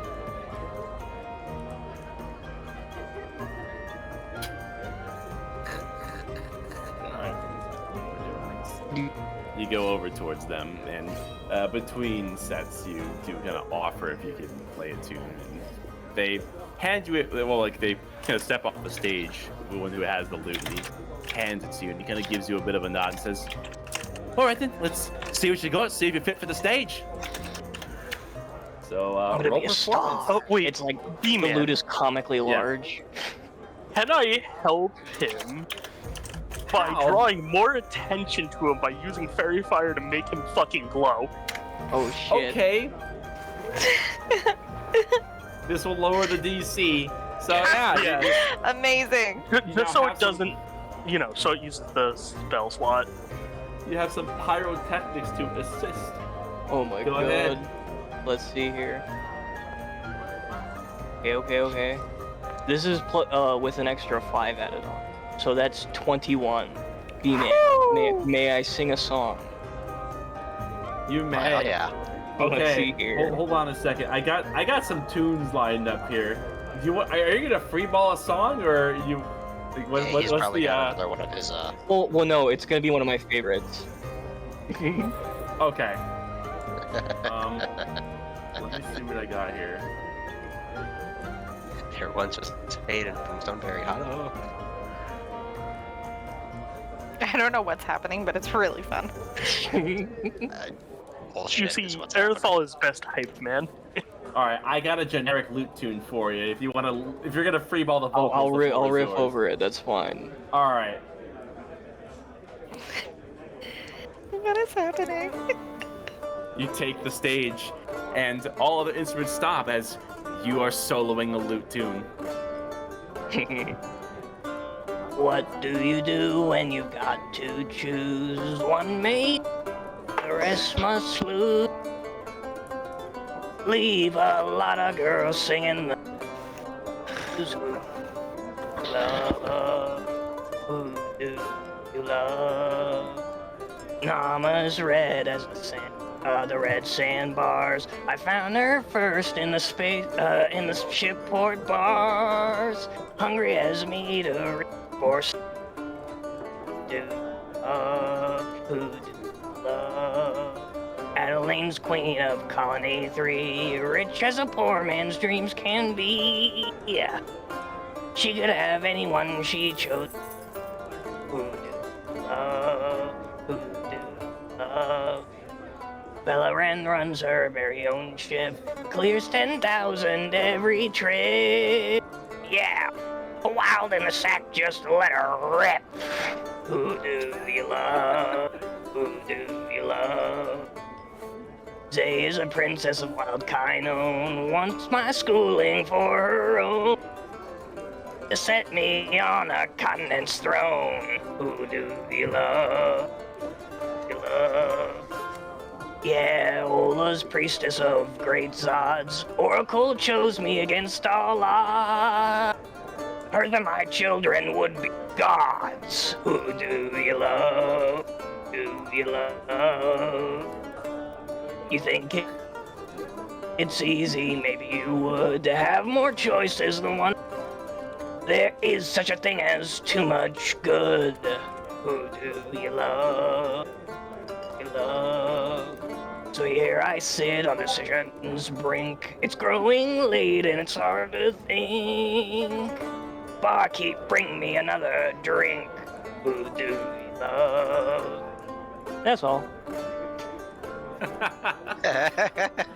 You conclude your lute tune, and you can see at least 2/3 of the tavern give you a standing ovation, as they can tell that you were just a face in the crowd who took to the stage, like, unprovoked, and just shredded the lute and put a tune out for all to hear. And you suddenly have a crowd of no less than a dozen people who are closing the gap up to you, and you see a good sum of cash is tossed your way. Oh, hell yeah. There's a few tieflings, a dragonborn, a tabaxi, and even an owlin are all giving you a generous donation, totaling 37 gold in total. Jesus. Dude. No, Oh, please, yeah. no autographs. I'm just like you. I really am. All right, man, you're a natural. I take it you've shredded a tune before on the strings. Yeah, you're gonna put me out of a job. Well, I don't know about all that. You do good work. As he hands it back to him. Ah, appreciate you. Well, might I get your name? No. As he walks away. The mystery goblin. Oh, he'll be singing a song about you. The mystery Luke Goblin song. Okay. And No, with that, walks away. I'm ready to go whenever. A tiefling vocalist chimes in for the next track, and it seems like you've actually somewhat intimidated the band, and they're kind of bringing out their big guns to follow up your shredding. And you can quickly hear just whispering throughout the tavern, the mystery loot goblin is quickly sticking. Oh, Lord. Yeah, Cobweb has to update his name.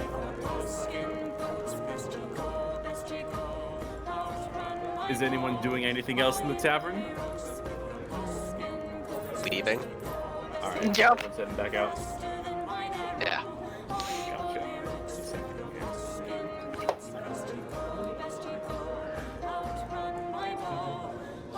Leave the tavern you would.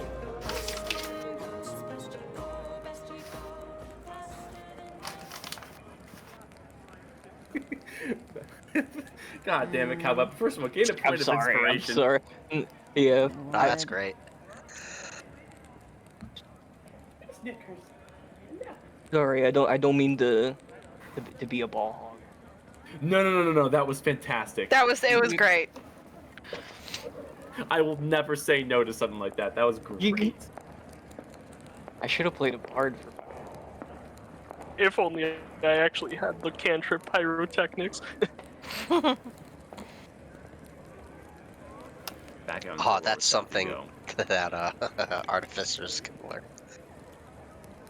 Nice.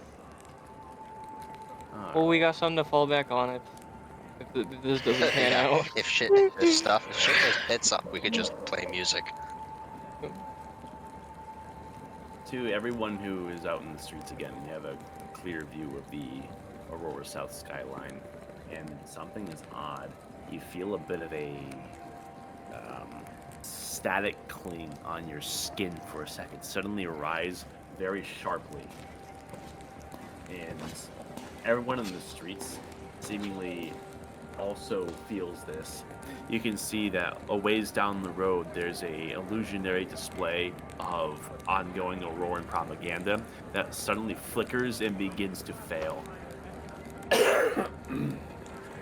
Looking out up into the air, you can see there's a strange change in the pylon for only a brief moment as its purple haze glows white, and there's a shock wave that permeates from it. Oh shit. As this static cling sensation comes to a head and then quickly tapers off. And to those that have experienced it before, that felt like cosmic energy. And it was coming from the pylon? Yes. Well, you know where there's a source of cosmic energy, at least. I gather Fulcrum probably sensed that too.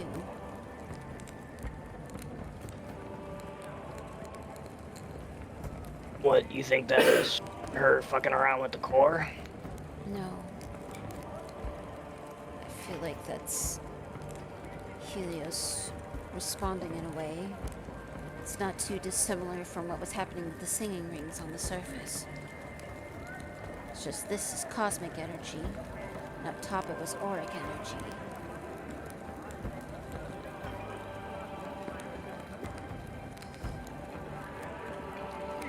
Well, I guess we have a backup plan area if things go awry here. Yes. I presume everyone is intending to head back towards the Flushing estate. Yes. Everyone set out, and having shifted gears, you're trying for the estate again, going for something of a more low-profile espionage as you head off back towards the area of the estates. And I think that's a good point to end the session. Cool. Alrighty. Always baller, guys. Casual corporate espionage. Fantastic session. I expected that to go so horribly wrong. It could have, but no, you stuck the landing. Yep. Nah, dude, we were so nonchalant about it. There was no way. We were so nonchalant.